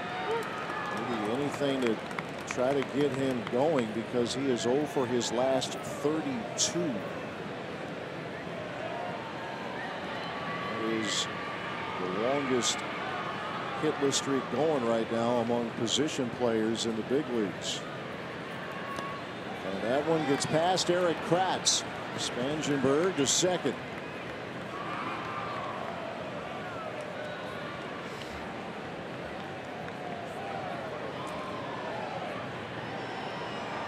Wild pitch of the night for Chassin.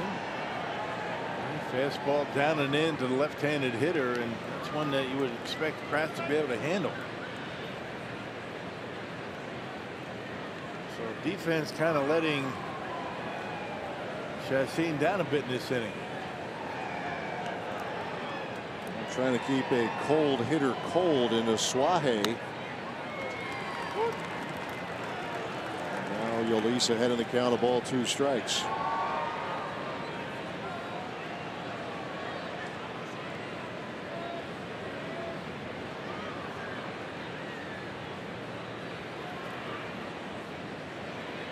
Padres getting on the board here in the 5th inning.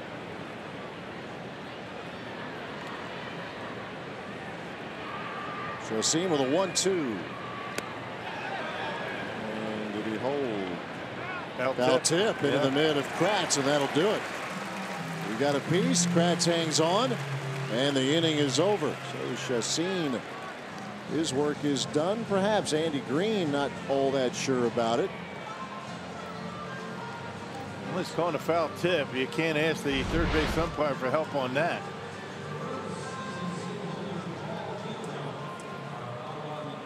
That and the fact that he may be thinking that that ball hit the dirt before Kratz caught it, but it looked like he had it in the glove. And the inning is over. Halfway through, 6-1 Brewers lead San Diego.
Followed by AWS. Jesus Aguilar better than 100 miles per hour on his home run.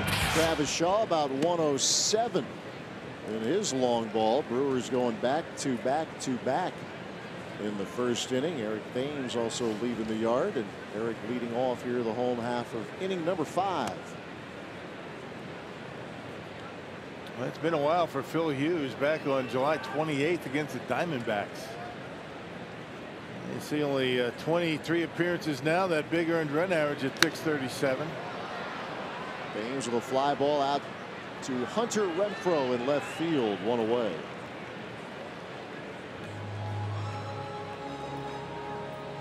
Hughes several years with the Minnesota Twins. Before that, he was a Yankee, an all-star with the Yankees back in 2010. He was warming up in the first inning. A lot of starting experience in his career. 2 starts, 16 relief appearances this year. He's traded from the Twins to San Diego back on May 27th.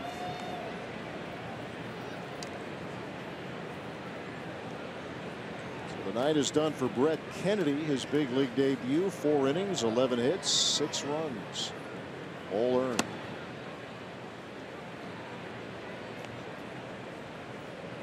Well, didn't start out all that well, but gave up only 1 run his final 3 innings. Yeah, to his credit, he hung in there. Right now with this Padres franchise, it's what Andy Green is looking for. How do you battle through a tough start? And he did fight through it. Yeah, 11 hits in 4 innings. That's a lot of hits. It is. 7 straight hits in the first inning for the Brewers, including those 3 straight home runs.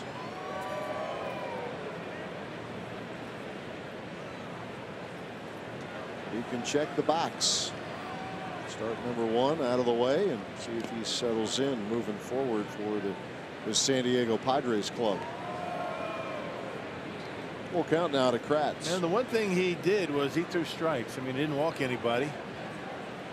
So he's not afraid to throw the ball over the plate. It's one thing managers and pitching coaches are looking for. You know, young guys, you're willing to throw strikes, willing to let the guys swing the bat, and he did that. Struck out 3. And what he could tell everybody down the road is he kept one of the hottest hitters off the bases. He retired Christian Yelich each of the 3 times he faced him. He could just stop the story right there. It's a good story, in all seriousness, with your Brett Kennedy. Right. Not a highly touted prospect, but big time numbers in AAA, and now in the big leagues. Hit in the air to right field. Spangenberg, a long way to go, makes the catch for out number 2. Man, nice catch in foul territory. Had a long way to go to get there, and able to make the catch up against the railing.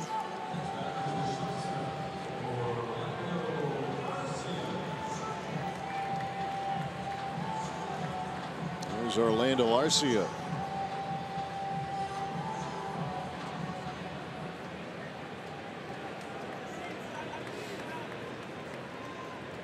.277 hitter a year ago. Maybe, just maybe, getting into a little bit of a groove at the plate. Single to left and a single to center.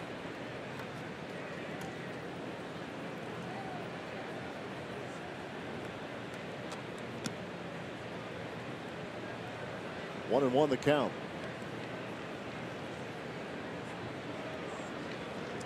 Little housekeeping, that Corey Spangenberg ground ball that went under Aguilar's glove. It originally was ruled an error. It's now been changed to a base hit, RBI single. I don't have to change it. I put a hit. Put it there anyway. I knew they were going to change it. A veteran move on your part. Yeah, you know, the replay, it looked like, you know, Aguilar never got there. I mean, if he got there and it went under his glove, yeah, that's an error. But you can't give him an error on that ball. 1-2 pitch. It seemed like a harsh ruling, but it has been corrected.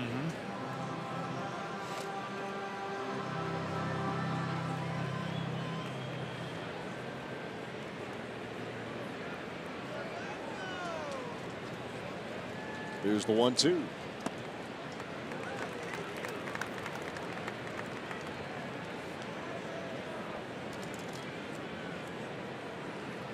A 2-for-2 night for Orlando Arcia. And the 2-2 pitch. Cutter misses low, a full count.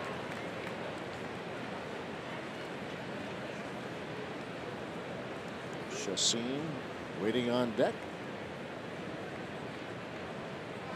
Payoff pitch to Orlando Arcia. Pretty good pitch to hit right there for Arcia, right down the middle, 92. He was used to throw a lot harder than that. Stuff was good early days with the Yankees. I mentioned that an all-star season. Went through some back issues, a lot of them in 2013. Big comeback year in 2014. Arcia with a fly ball hit back into deep center field. Margot measuring it, cannot get it. It's out of here. Orlando Arcia to center field, goes deep, and it's 7-1 Brew Crew. Yeah, good for the kid. He needed some success up there at the plate, and he's getting it tonight.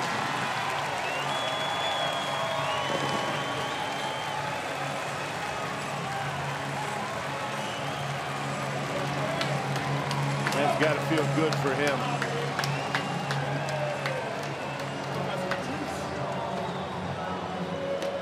It has been a while. First homer since the 19th of April against the Miami Marlins as Chassin rolls one to Spangenberg, and that'll do it for the Brewers in the 5th. But Orlando Arcia have a night. Couple of singles to start his evening, and then he takes Phil Hughes over the wall in center field. Another big fly for the Brew Crew, up by 6.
Baseball on Fox Sports Wisconsin is brought to you by Miller Lite. Great taste and only 96 calories.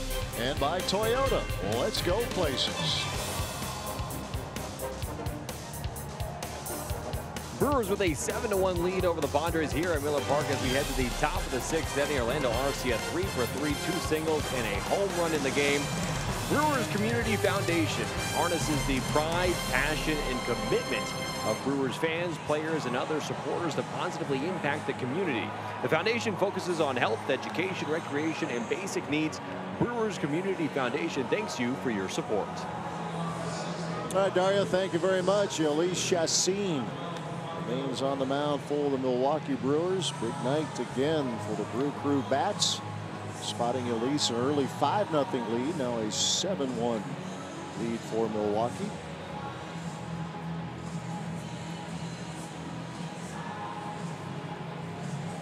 Elise looking for his 7th career winning decision against the San Diego Padres. They'll face the top of the order. Margot, Hosmer, and Renfroe in the 6th.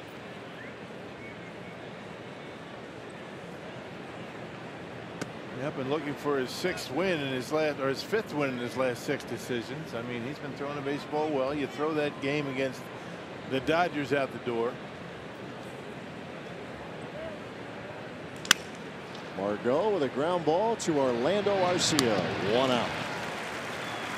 Another good breaking pitch by Chassin. We came on the air tonight talking about the importance of that pitch.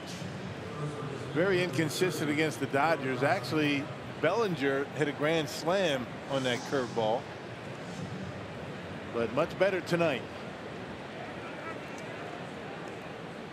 We talked about it, needing a bounce back performance. So far so good for Ulysses Chassin.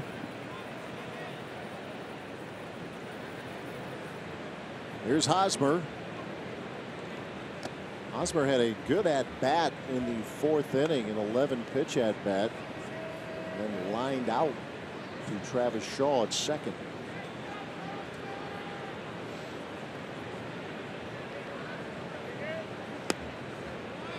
Royals lead the Cubs 2-0 in the 6th inning in Kansas City. Pirates knocked off the Rockies 4-3. Cardinals over the Marlins 7-1. Matt Carpenter went deep again. He now has 31 home runs. Man, what a tear. Yeah, no kidding. Started right before the All-Star break, and he hadn't cooled off since. Yeah. Brewers are going to see Carpenter and the Cardinals at the end of the next road trip. Another 3-city trip coming up for the Brew Crew. Atlanta, Chicago, and St. Louis. Big boy road trip. All in the mix. 3-1 pitch to Hosmer, and that's over the glove of Moustakas. First hit of the night for Eric Hosmer. 1 out, 1 on. Yeah, 3-1 curveball, and Hosmer able to hit it hard in the left. He left it up in the zone. It doesn't have to be a perfect pitch. You throw a 3-1 curveball to most hitters, that's going to be either a take or an out. Hosmer waiting for it. He left it up in his zone, got it down on the handle, and dumped it into left.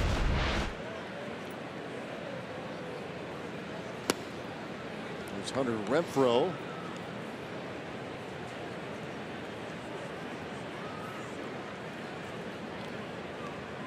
Renfroe got into that home run derby, if you will, last night. 2-run shot. Shift on for Renfroe as he lofts one deep to left field. A lot of hang time and a lot of distance. That's out of here. Renfroe goes deep again, and it's a 7-3 ball game. Guy's got unbelievable strength, incredible power. And knocked that one. That was a no doubter. As soon as he made contact, he knew it was going. Everybody else in the ballpark did too. Yep, curveball. Watch where it ends up. Yep, down the middle, and look at that extension. Got every bit of it, knocks it out of here, and the Padres are right back in it.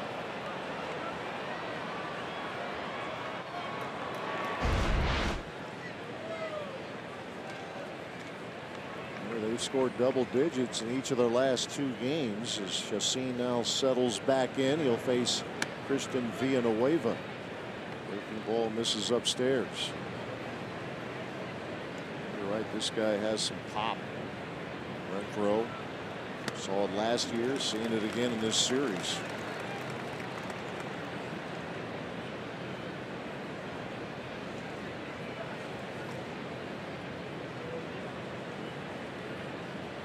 Ball a strike to Villanueva. The breaking ball fouled back.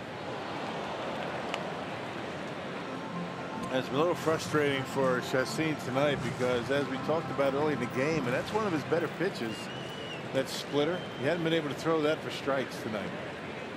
Hasn't been able to throw it for strikes and has not been able to get swings out of the zone with it. Villanueva in the air to left field. Yell edge, a lot of ground to cover, and he cannot get there. A fair ball as Villanueva gets to second. 3 straight now reaching against Chassin as the San Diego Padres hitting their way back into the game.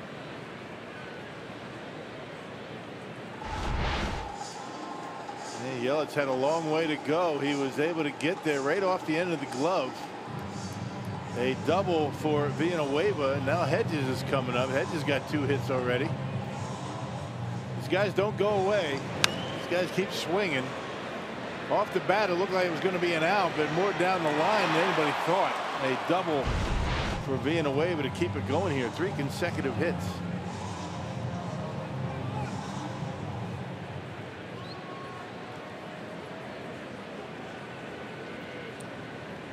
Phone's going to be ringing.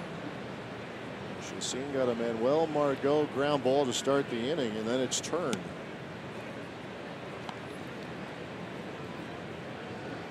Catcher Austin Hedges to the plate.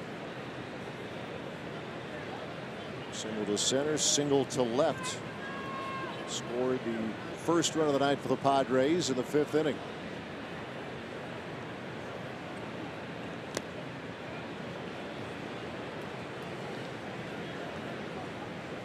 Brewers bullpen is starting to stir.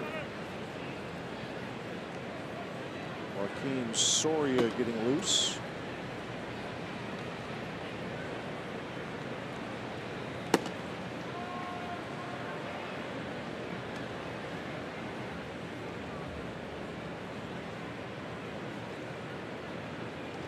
Two balls, no strikes to Austin Hedges. Yeah, a good one to hit right there on a 2-0 count.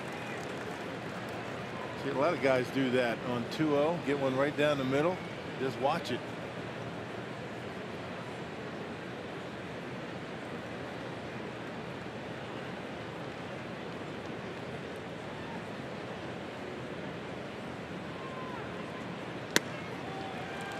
This breaking ball lands. 2-2 the count.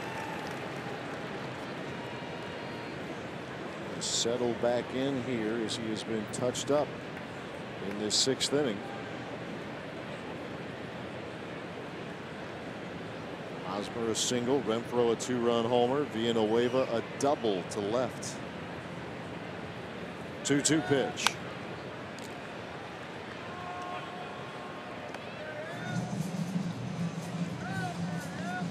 Hedges hit 18 homers last year. 8 homers he's driven in 24 this year. Not afraid to show off that arm behind the plate.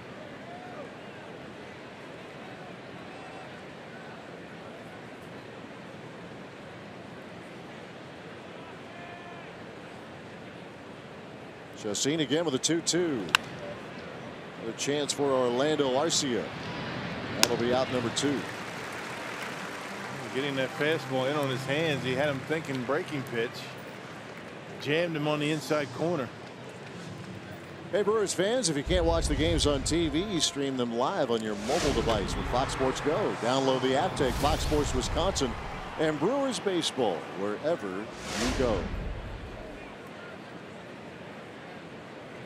2 men out. Villanueva the runner at third for Freddie Galvis.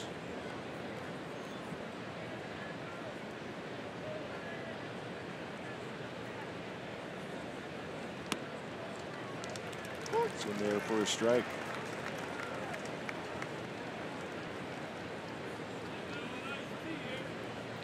Fly ball to right and a walk for the Padres shortstop.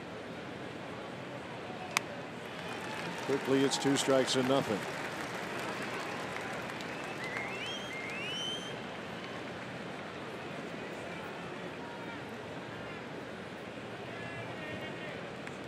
One in the 5th and 2 more in the 6th for San Diego.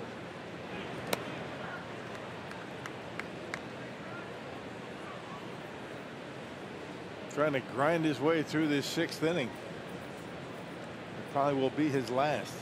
Pitch count starting to climb a little bit. Number 94 on the way.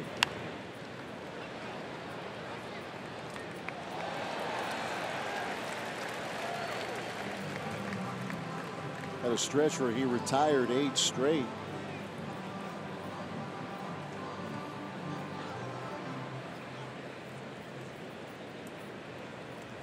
Straight hits off of him here in the 6th inning. The big blow, the 2-run homer off the bat of Hunter Renfroe. Here's the 1-2.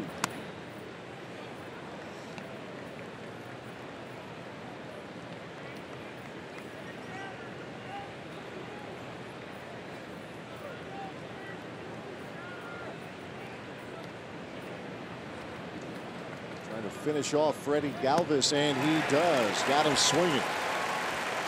Side retired. Padres pick up a couple of runs. We're now through 5 1/2. It's 7-3 Brewers.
Brewers. With that bat, you get breaking news, live radio broadcast, and lineup updates sent right to your fingertips. Download the app today, free for your smartphone or tablet.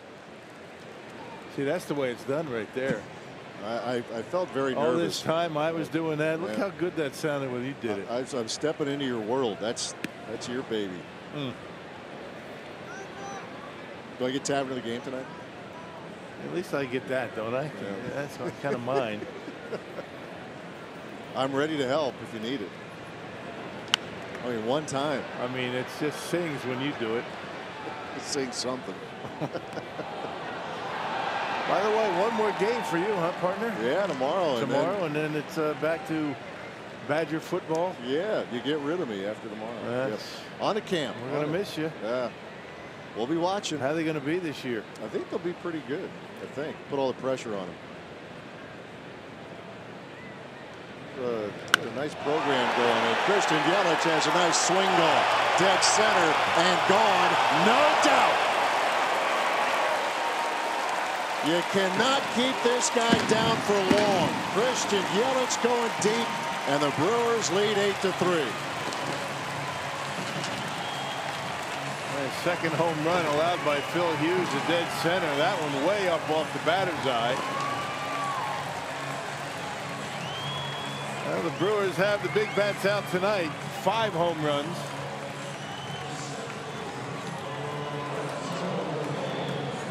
And they have a 5-run lead again. And this will be the low-key gauntlet. I mean, that one out over the plate. You can see Hedges reaching over the plate for it. Never good news for a pitcher. And Christian Yelich, a blast. It had that sound to it. way up. Now Lorenzo Cain.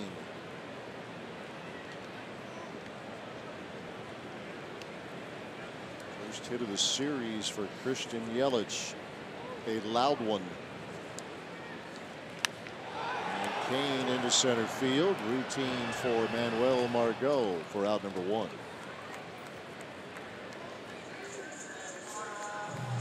Number 18 and RBI number 60 for Yelich.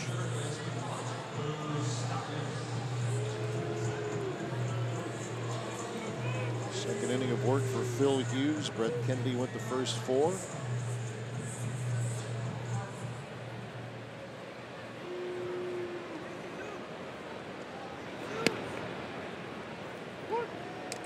Brewers, we've talked about their ability to hit the ball out of the ballpark. They've been among the leaders in the National League all season. Moustakas. Behind the bag is Freddie Galvis. Out number 2. But this is the first 5 home run game of the year for Milwaukee. They've had 4 games or 4 home runs on 3 occasions. Most recently about a month ago against the Atlanta Braves. And since we're on the topic of going deep, let's check out the Powerball home run leaderboard. Jesus Aguilar, number 28 last night. Travis Shaw make that tonight. Travis Shaw, number 23 tonight. Moustakas hit number 22 last night. Yelich and Scope rounding out the Powerball home run leaderboard. Man, Brewers in second place in the National League in home runs, now 151. Dodgers lead with 155. Closing the gap again. Yeah. 5 homers in a game will do that. It will help. 3-run blast for Aguilar in the first inning.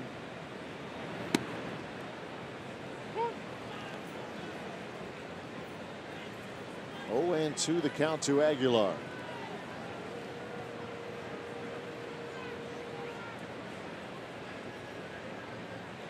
And one thing you like about the Brewers offense tonight, every time the Padres put runs on the board, the Brewers did the same in the bottom of the inning.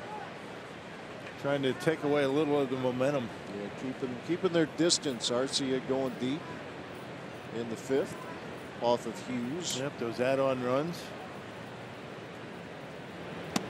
Swing and a miss. Hughes gets Aguilar on strikes. That'll do it for Milwaukee in the 6th. But Christian Yelich greets Phil Hughes in this 6th inning, taking him deep to dead center.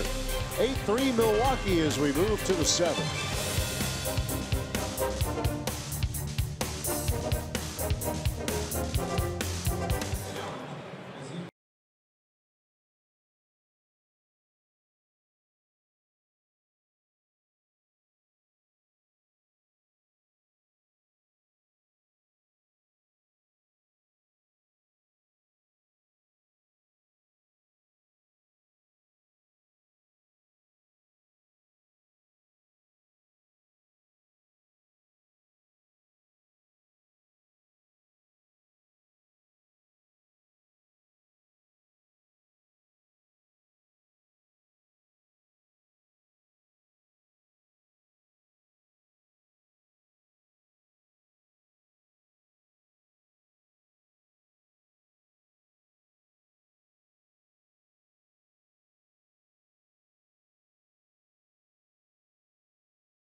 A 5-run lead, and tonight's time of the game winner, Armstrong Creek and Pub.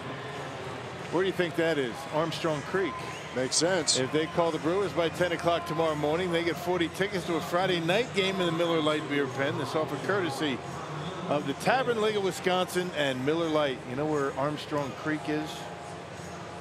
Northeast Wisconsin in Forest County. Very good, Rock. No, I have not ever been there. So you're going to go win then? At some point. At some point. Yeah, you'll have time in a couple months. Put that 3 pin in the months. map at some point. Yeah, there you go. Yeah. Make that drive. Joaquim Soria now on the mound for the Brewers. The night is done for Ulysses Chassin. Facing Franmil Reyes. Yeah, Soria pitched on Sunday against the Rockies. Tossed a 3-up, 3-down inning that included a strikeout. Has not allowed a run yet as a Brewer. Covers 5 games so far.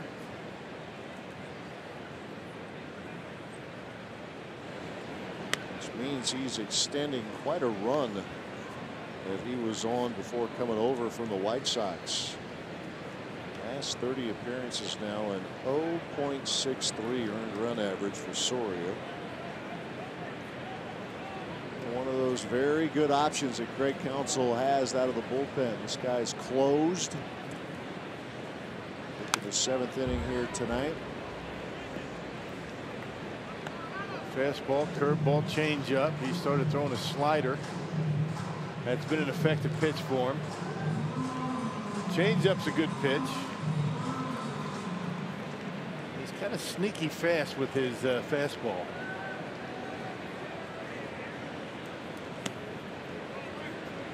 Brewers saw Soria a couple of times in that early June series against the White Sox in Chicago. A couple of all-star seasons for Soria with the Royals.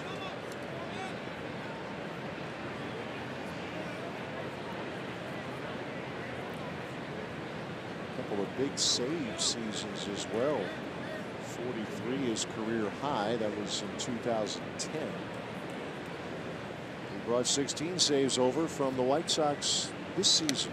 A called third strike, catches Reyes looking for out number 1. Yeah, good pitch. Had plenty of the plate. Kind of gives you a little bit of that crossfire action, and he catches Reyes on the outside corner.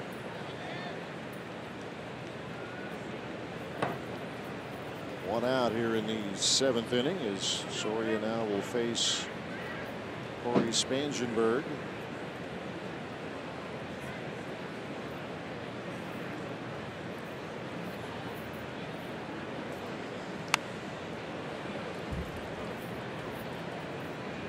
Send out our best wishes here tonight, Rock, to Joan Bott. She's from West Bend, big Brewer fan, battling some health issues. You know, she's tuned in tonight. Just want to send our best to you, Joan.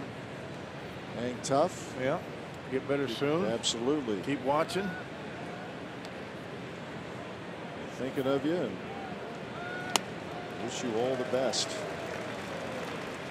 Hope you're enjoying this here tonight. Brewers up by 5 in the 7th inning. This score ought to make everybody feel better, every Brewers fan. No doubt about it. 2 strikes and nothing to Spangenberg.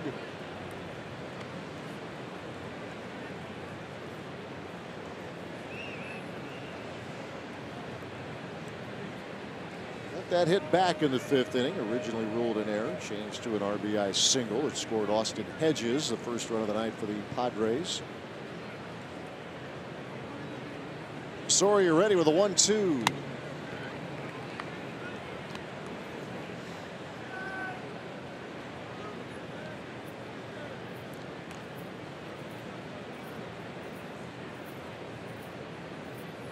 Depth of this Brewers bullpen last night. Counsell turned to Corbin Burns, Josh Hader, Jacob Barnes, and Dan Jennings. Still some good fresh arms down there as a one hopper goes off the glove of Shaw. Tough chance. Spangenberg is on. Yeah, hit it hard, but certainly one that should have been played out there at second base. We'll see how they roll that one. He barreled it up. Kind of a short hop over to Travis Shaw. Couldn't handle it. That indeed will be ruled an error. Tough chance, but probably should have made the play. So that becomes the first error of the night.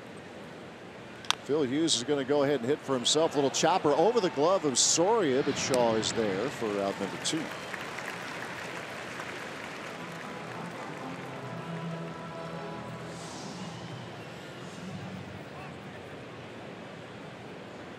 There were bench options for Andy Green, but he keeps his pitcher in the ball game. Kind of surprising with a 5-run lead. We're down by 5 runs, and you never know. You send a pinch hitter up there, knocks one out of the ballpark. They're right back in it. And looking for some length out of Phil Hughes tonight, and maybe saving the bullpen for tomorrow. He's got Travis Jankowski, Jose Perella, and then his backup catcher, A.J. Ellis. Padres used 4 different relievers out of the bullpen last night. Here's Margot. That's hit well into center field. On the run, Lorenzo Cain reaches up, can't get it. Scoring is Spangenberg, and on his way into second, RBI double for Manuel Margot. Yeah, scoring now again in 3 consecutive innings are the Padres. Remember last night they scored in 7 consecutive innings, the last 7 innings of the game. And Margot got a fastball, hit a bullet right over the head of Cain, who's not playing all that deep. He never does, and that ball had some giddy up on it over his head.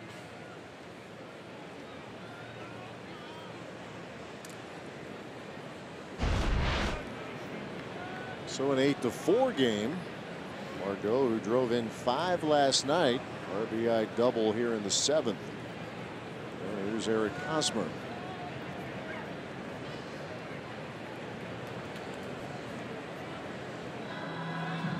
All too well that this game could get far too interesting with one swing of the bat.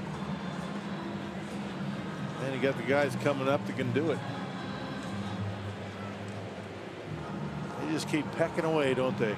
They really do. And for a team, the record is what it is, but they just don't roll over. Funny how that works. Yeah, well, why would you? Right. 3rd-year manager Andy Green. Green talked about a couple years ago. He gave a lot of credit to Craig Counsell. Green's one of those guys embracing the analytics. And he learned a lot as a teammate of Counsell when the two were together with the Arizona Diamondbacks back in 2005 and 06. Just watch Counsell out on the field, always seemed to be in the right position. Picked things up from a lot of different baseball men, and Craig Counsell is one of them. Yeah, a lot of similarities between the two guys. I mean, as far as talent goes, they got the most out of their abilities.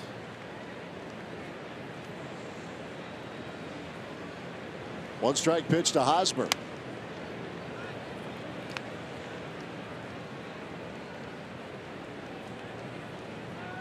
Singled ahead of the Hunter Renfroe home run in the 6th.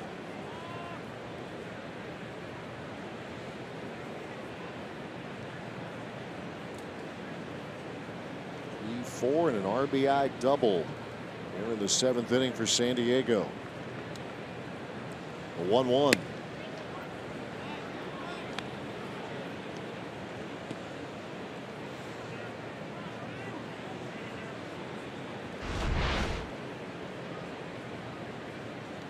Wow. Yeah, it's been tight all night. Shouldn't be surprised. Almost have to swing the bat to get a strike. 2-1 to Hosmer.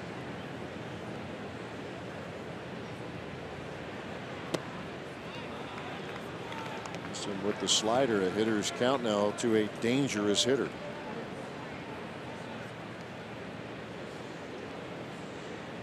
Starting to play with a little bit of fire here. Yeah, there they are.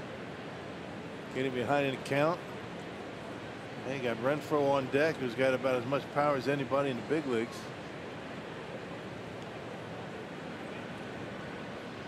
The 3-1. Taking a big old hat.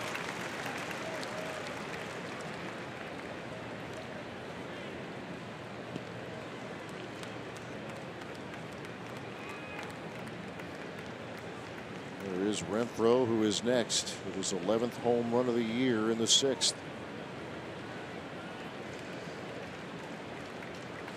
Margot, the runner at second. Payoff pitch to Hosmer. He struck him out.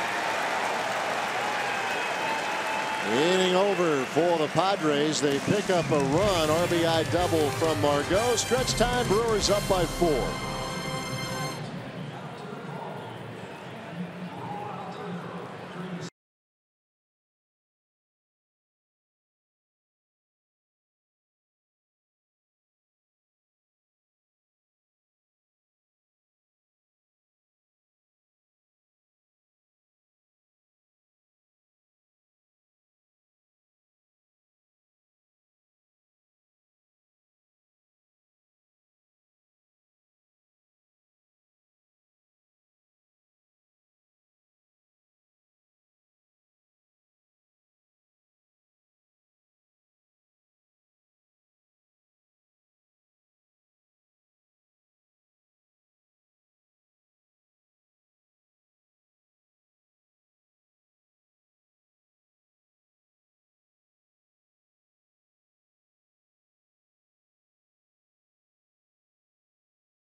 Brewers doing big damage again in the first inning. Aguilar, Shaw, and Thames back to back in the first inning. Brett Kennedy making his major league debut, and then Orlando Arcia, his first big fly since April 19th against the Miami Marlins, as Travis Shaw now leads things off in the bottom half of inning number 7. The Brewers have gone deep 5 times tonight. First time they have hit that many home runs in a game this season, and the first time since August 16th of last year against the Pirates here at Miller Park. Let's see if they can continue their trend of putting a run up on the board after the Padres put one up. 2 strikes and nothing to Shaw, facing Phil Hughes, and Shaw lays the bat out there and drops a single into left. That's a heck of an at bat right there. That was a pretty good pitch by Hughes. Off the outside corner, Travis just kind of stuck the bat out there to put it in play. And Shaw now with a couple of base hits. Watch his pitch. I mean, that's nowhere near the strike zone. Just kind of throws the bat out in that direction and is rewarded with a base hit.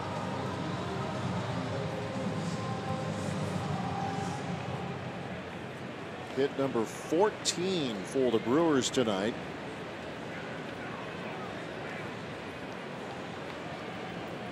Now Thames the hitter. Still kind of surprised that Andy Green sent Hughes up to hit there. Yeah, very. I mean, that was a pivotal decision in that inning. I mean, if you get a pinch hitter up there and you get a base hit, then I'll tell you, the Brewers, the screws are tightening on them. Yeah, it's a couple of interesting decisions. Last night he sends a pinch hitter up to bunt. It all worked. Hey, they put 11 on the board last night, but clearly right. Green just leads looking for his long man to be just that. Brett Kennedy exiting after 4 innings.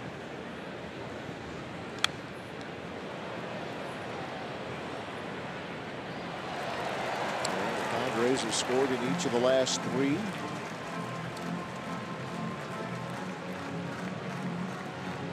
Leadoff single from Shaw here in the bottom of the 7th. 3rd inning of work for the 32-year-old Phil Hughes. Former first-round pick back in 04 by the Yankees. Curveball is fouled away.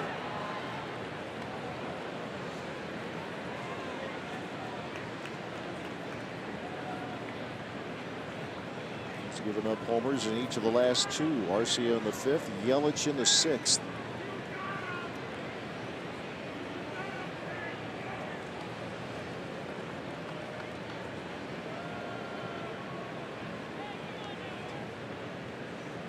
The 2-2 pitch to Thames.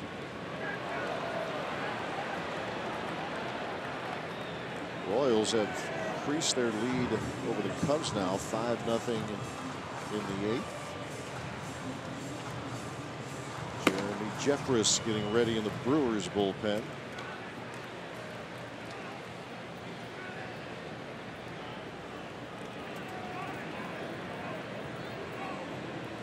Two and two and holding to Thames. And we got him swinging, breaking ball for out number 1.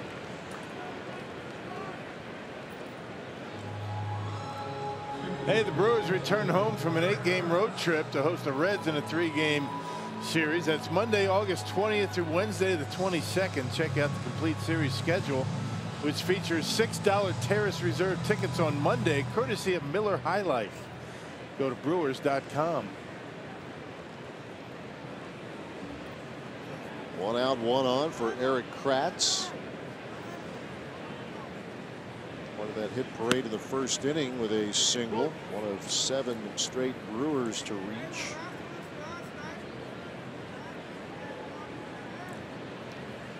Eight runs, 14 hits, 1 error for Milwaukee, 4-7-0 for San Diego.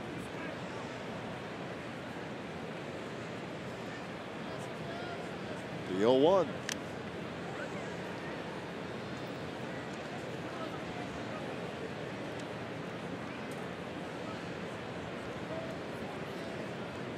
Been around a long time, Phil Hughes.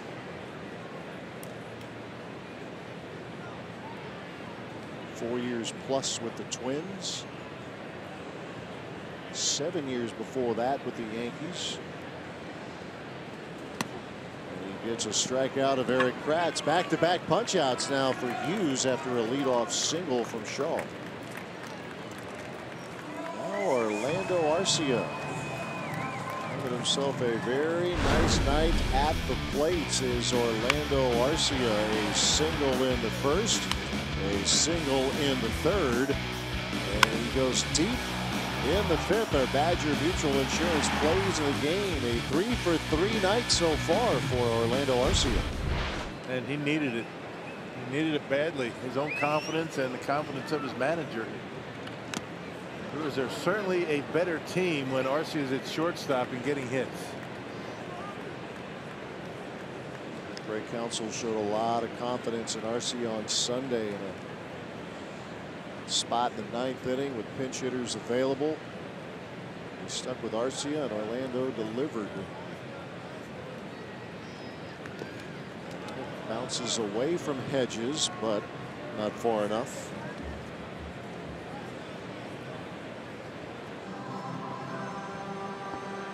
Can a moment like that, or am I making too much of it, when Counsell let it ride with Arcia on Sunday, can that go a long way in getting confidence back in a guy like Arcia? Well, if your manager has confidence in you, then you start having confidence in yourself, right? I mean, everybody in the ballpark, I thought, was anticipating Arcia being pinch hit for in that spot.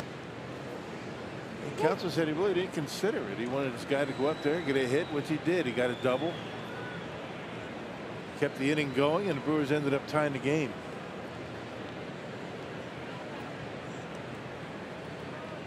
A ball, 2 strikes.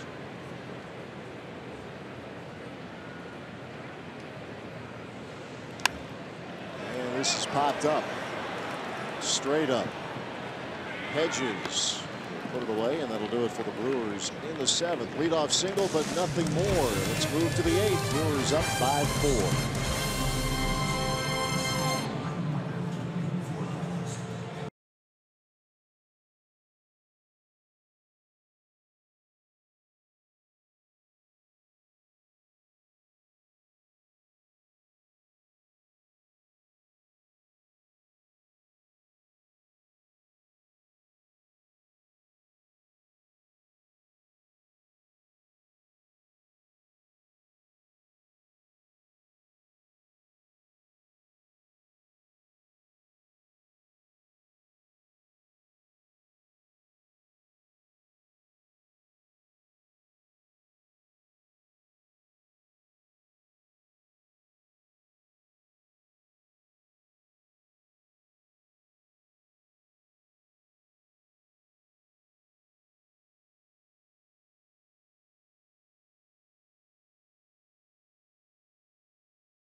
bottom half of the inning, robs Matt Adams of the home run. He is the 5th player this season to both hit a home run and rob a home run in the single game, but the first to do it in the same inning. Braves win at 8-3. They're now just a game back of the Phillies for the top spot in the NL East. Yeah, another one of the big stories in baseball, Dario. The Atlanta Braves right in the thick of it. Change here for the Brewers. Hernan Perez now in the lineup. Right field, out of a double switch is Jeremy Jeffress on the mound for Milwaukee. Well, you see the numbers for Jeffress, 54th appearance and a 6-1 record. And big strikeouts for Jeremy, 59 of them, and just shy of 54 innings of work. He's got that really good 1.34 earned run average. And he will face the 3, 4, and 5 hitters in the Padres batting order. Hunter Renfroe, followed by Villanueva and Hedges. Yeah, pitched on Sunday against the Rockies, a scoreless inning.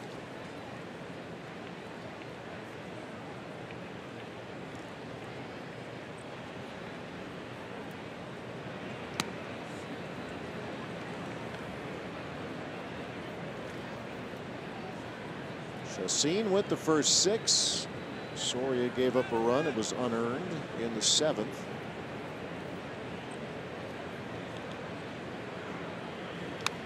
And the ball, 2 strikes to Renfroe, leading off the 8th.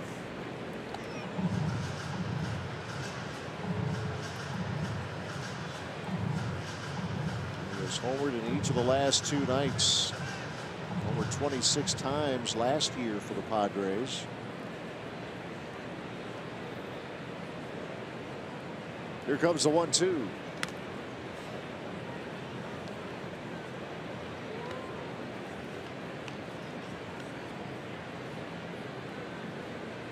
He's come into the game in tough spots.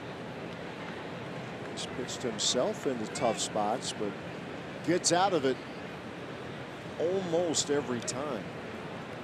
That split change right there. That's been a real good pitch for him. Another full count for the Brewers. We've had a number of full counts tonight. Padres making them work.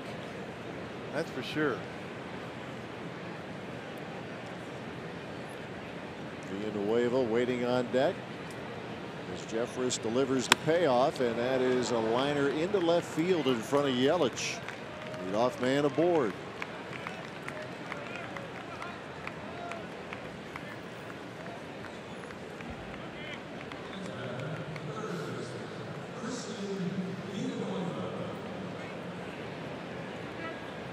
Seeing a Padres team that is ignoring its record. You just got to look forward. That's what they're doing. You can't really do much, whole lot about what you did in the past, but these guys are starting to swing the bats. Pitching's been decent.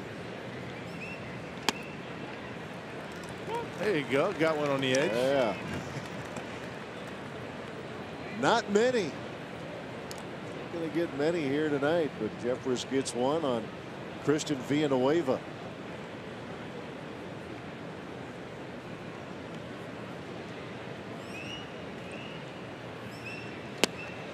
There you go. Breaking ball for strike 2. And just a nasty curveball. A lot on it.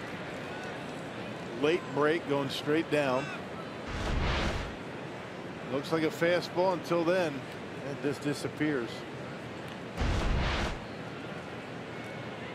2 strikes to nothing to the Padres' third baseman. Tried it again, missed inside.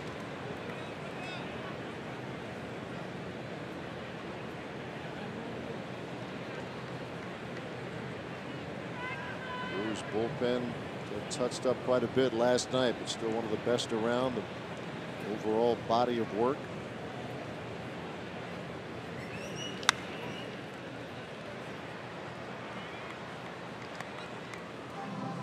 To continue to be strong in these final 7 weeks here of the regular season.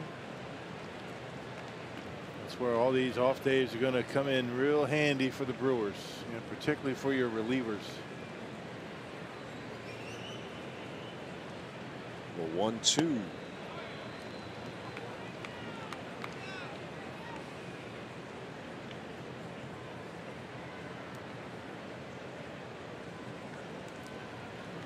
quite a stretch. 17 straight coming out of the All-Star break. Road trip ahead, 3-city trip, but a couple of off days on that road swing alone. And they'll get into September, and Thursdays are clear. Yeah, 6 of the last 7 Thursdays in the schedule are off days.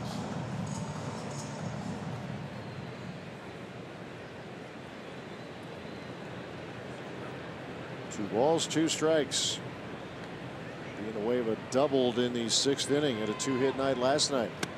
Swing and a miss here as Jeffers gets him on the hands for out number 1.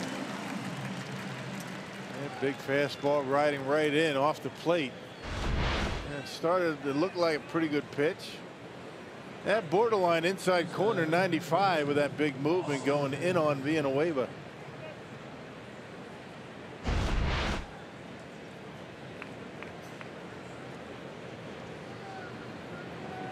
Away in the 8th for Austin Hedges.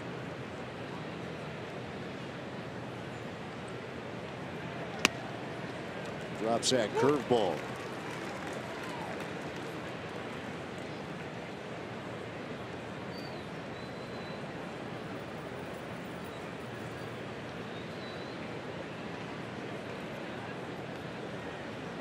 Hedges a couple of singles tonight. Having trouble with that Jeremy Jeffers curveball. 2 strikes and nothing.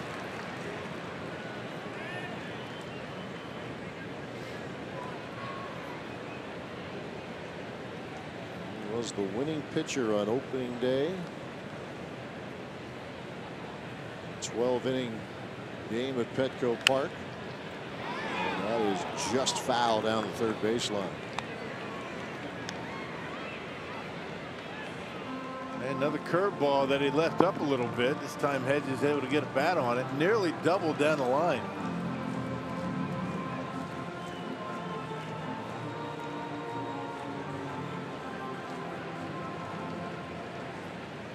Yeah, good time with that splitter. Let's see if he throws it here. That running fastball in on the plate. 2-strike pitch. And he got him swinging. Or that one. Yeah, that works too. The curveball for the 2nd out of the inning. Yeah, when you put it there, it really doesn't matter. You know, he hung the one before, and Hedges just missed the third baseline with it. Down there, all you can do is get a piece of it, and he comes up empty. Leadoff single from Renfroe, but he's been stuck at first. Back-to-back strikeouts of Villanueva and Austin Hedges. Well, Jeffers will face Freddie Galvis.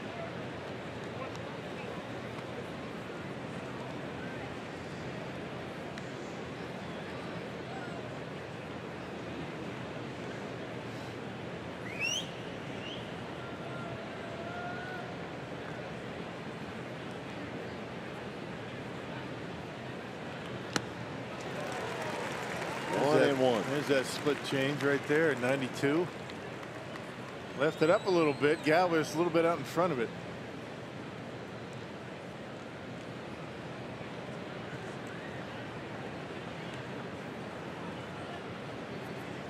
Break-even pitch. Travis Shaw. This will end the 8th inning for San Diego. So a leadoff single from Renfroe, a couple of strikeouts and a ground ball. Keeps the Brewers up by 4.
For the Brew Crew, they're on in front 8-4 as we head to the bottom of the 8th inning. Craig Kashan on board, getting ready for Brewers Live. Our post-game report. Bill Schroeder's going to join me out here. Dario Melendez with post-game reaction as well. Brewers trying to hang on to a lead here to split this series and set up a potential series win tomorrow before they hit the road. We'll talk about all those things here from Craig Counsell. Huge first inning, back-to-back Jacks. Lots to talk about. Let's just get him to hang on for a victory, guys. All right, sounds like a plan. Well, Trey Winginter had his debut last night, was pretty good. And Andy Green calling on him in the bottom of the 8th inning. Jonathan Scope coming off the bench, getting an at-bat here tonight. Yeah, hard thrower. He can rush it up there, upper 90s.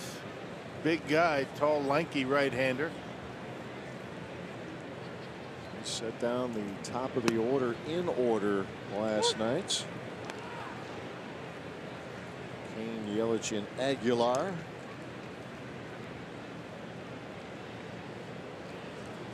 Oh, and 2 to Jonathan Scope.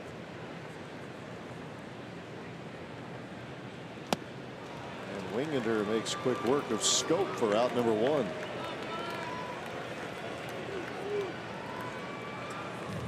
6'7", 200.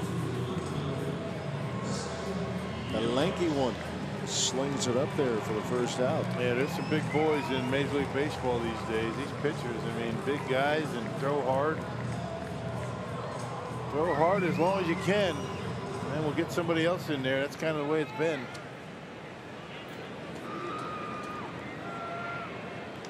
Here's Yelich. Deep but foul down the left field line. It was deep and straight away. His last at bat. Check it out. 108.4 miles per hour. 432 the projected distance on home run number 18 for Yelich. Ed Cedars had a lot of high-fiving to do today on his birthday. Yeah. It's not a lot of company over there. He has.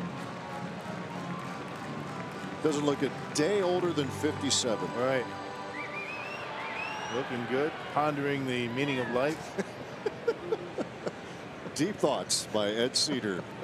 It's a new feature.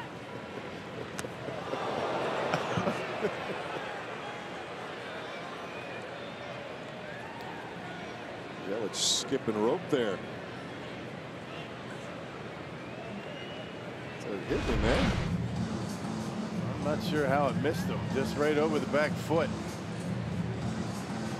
Yeah, they're going to want to review this, I think. Yeah, I think Counsell's saying get the headsets on.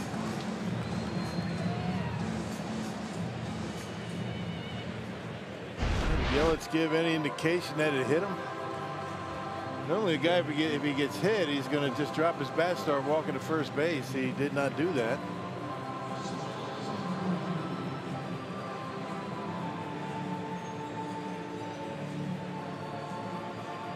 It's one of the hottest hitters in baseball, right? And you're thinking, well, it looked like he was campaigning a bit with Alan Porter.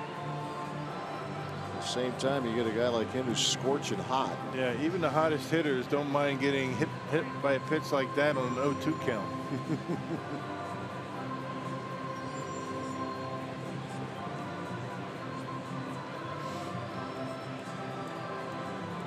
So our first review of the night.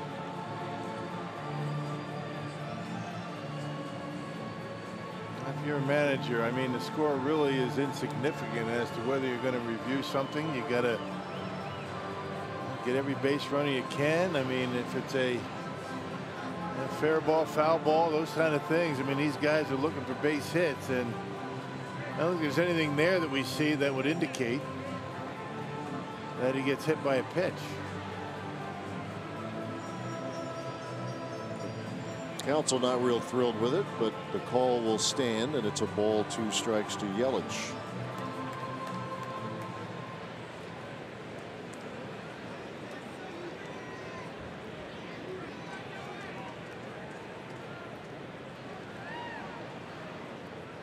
And the 1-2, and Yelich goes down swinging. This young man, his first couple of big league appearances, looking pretty impressive. he gets back-to-back strikeouts, does Trey Winginter, and he'll face Lorenzo Cain.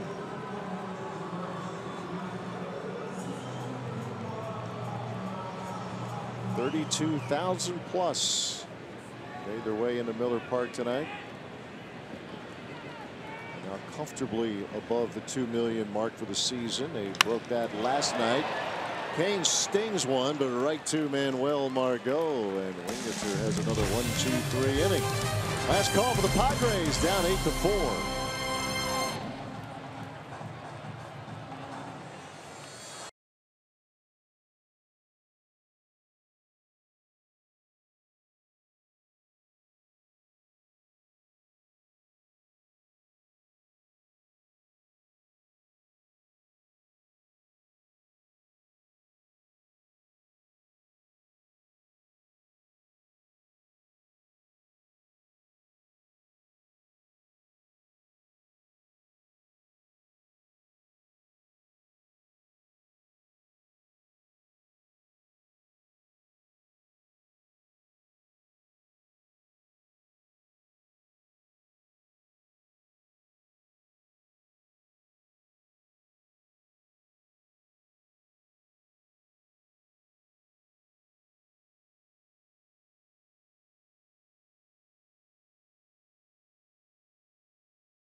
Big bats tonight for the Brewers. 5 home runs, 3 straight to the first inning.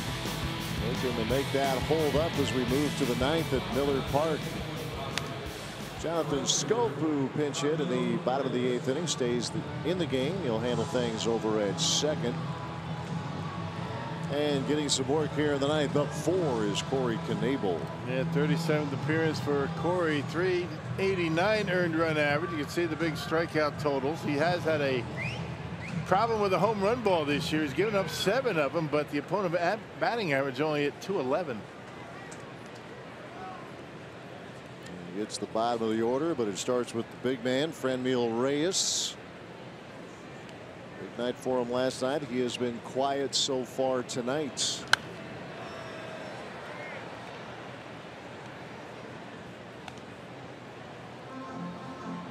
Knebel looking to finish this one off. The Cubs have lost to the Royals 9-0. So a chance for the Brewers to pull within a game and a half of Chicago in the NL Central.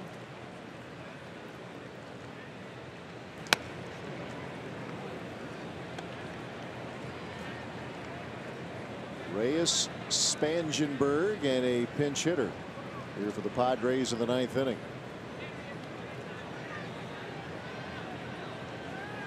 There's the 1-1 curveball, missed it high.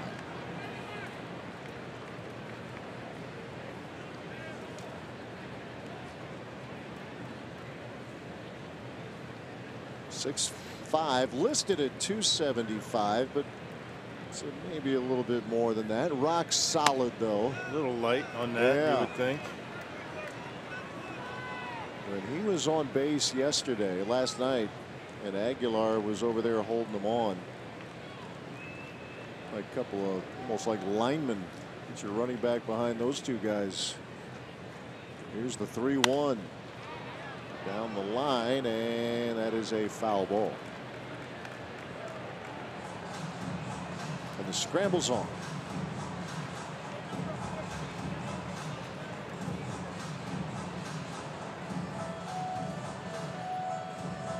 Been up and down a couple of times, the big club.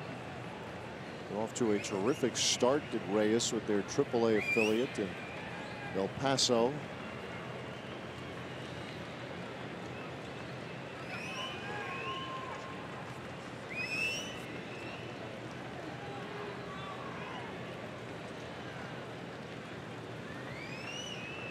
One of many rookies on this Padres roster.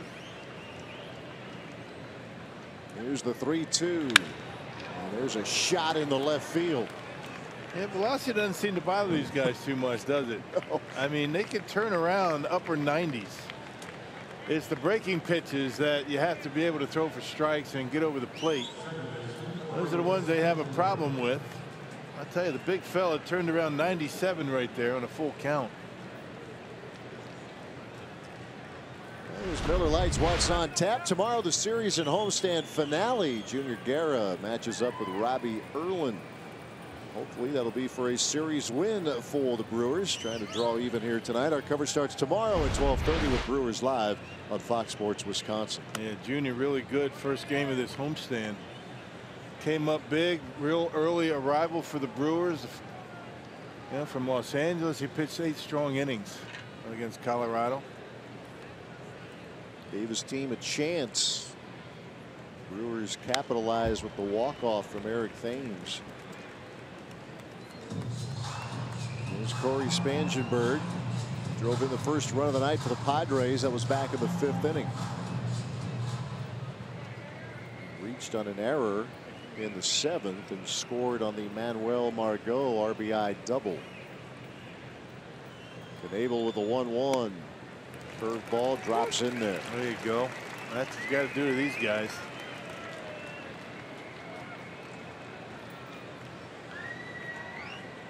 Team's lone all-star last year, Corey Knebel.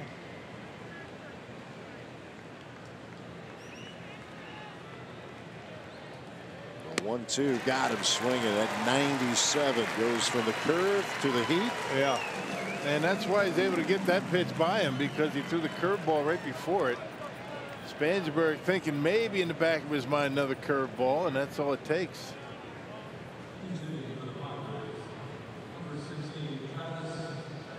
Travis Jankowski now on the pinch hit.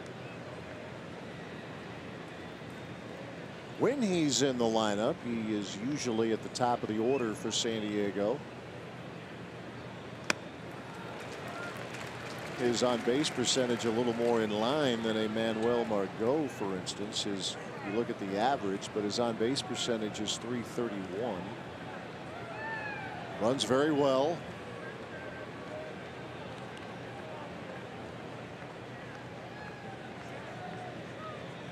The 1-strike pitch.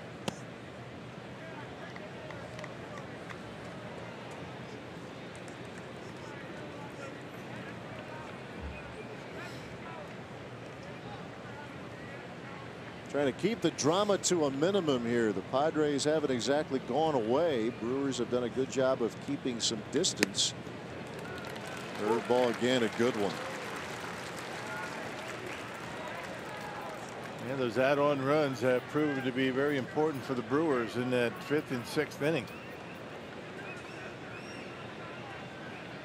Got a couple of long balls after the Padres were trying to make this a tight ball game. 5-run first.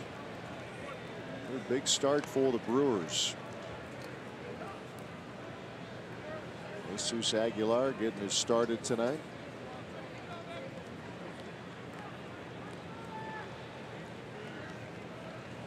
Garcia going deep for the first time since April. 2-2 pitch. Moustakas diving, almost another terrific play. What a gamer that guy is. Oh, just love the effort of Mike Moustakas. Yeah, look at this crowd. Oh boy. Plays every play like it's his last. Check this out. This effort. Almost. There is nothing halfway about this guy. No, I mean, he just goes for it. A gamer for sure. 2-2 to Jankowski.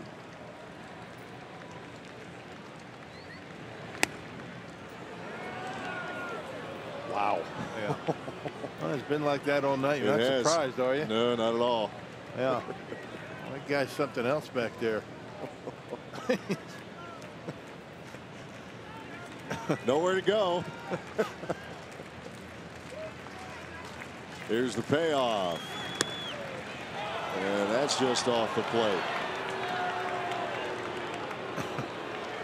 Well, they're one more base runner away from bringing the tying run to the plate here. Yeah, well, and once again, I mean, the Padres threatening.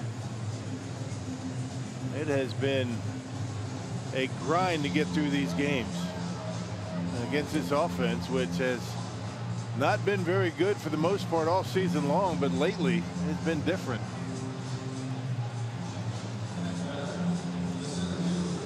Knable will be dealing with the top of the order.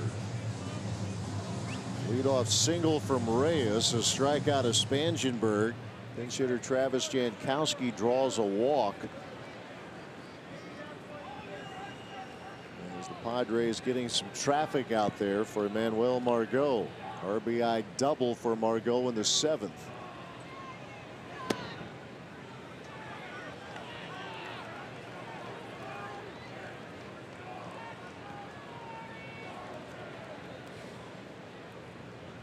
Hit home run number 5 last night.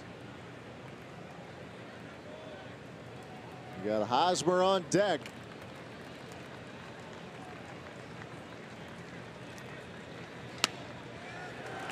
There you go. Get it. There you go. How about that? Thank you.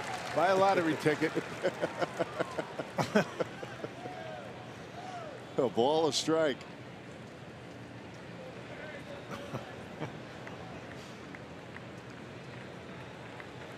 This is on the edge of getting a little too interesting.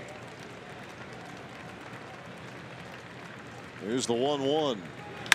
Back up the middle, knocked down by Knable. Thank you very much. There's out number 2. Yeah, that doesn't hit him. That's in the center field.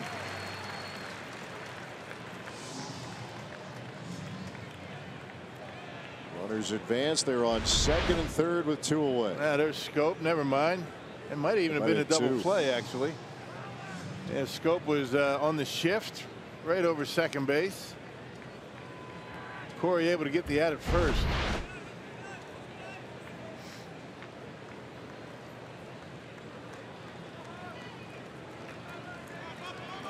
Well, the Brewers an out away.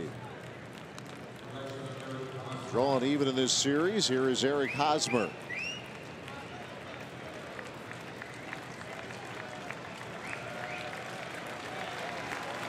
Two on, 2 out.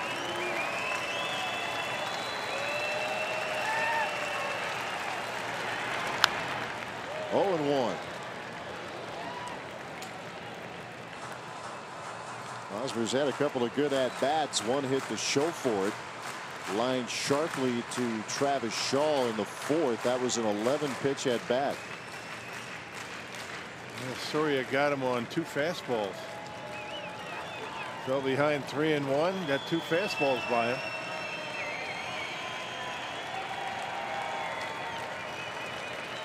One strike pitch to Hosmer. Curve in there. Strike 2 call.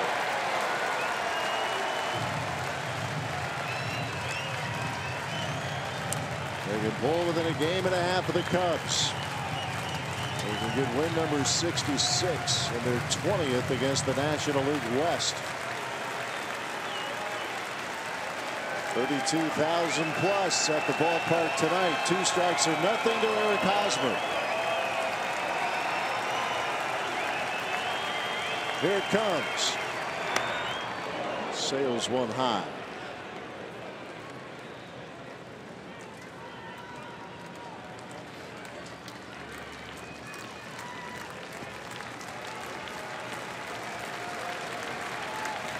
Trying to make a winner of Yolis Chassin. It would be his 11th winning decision of the year.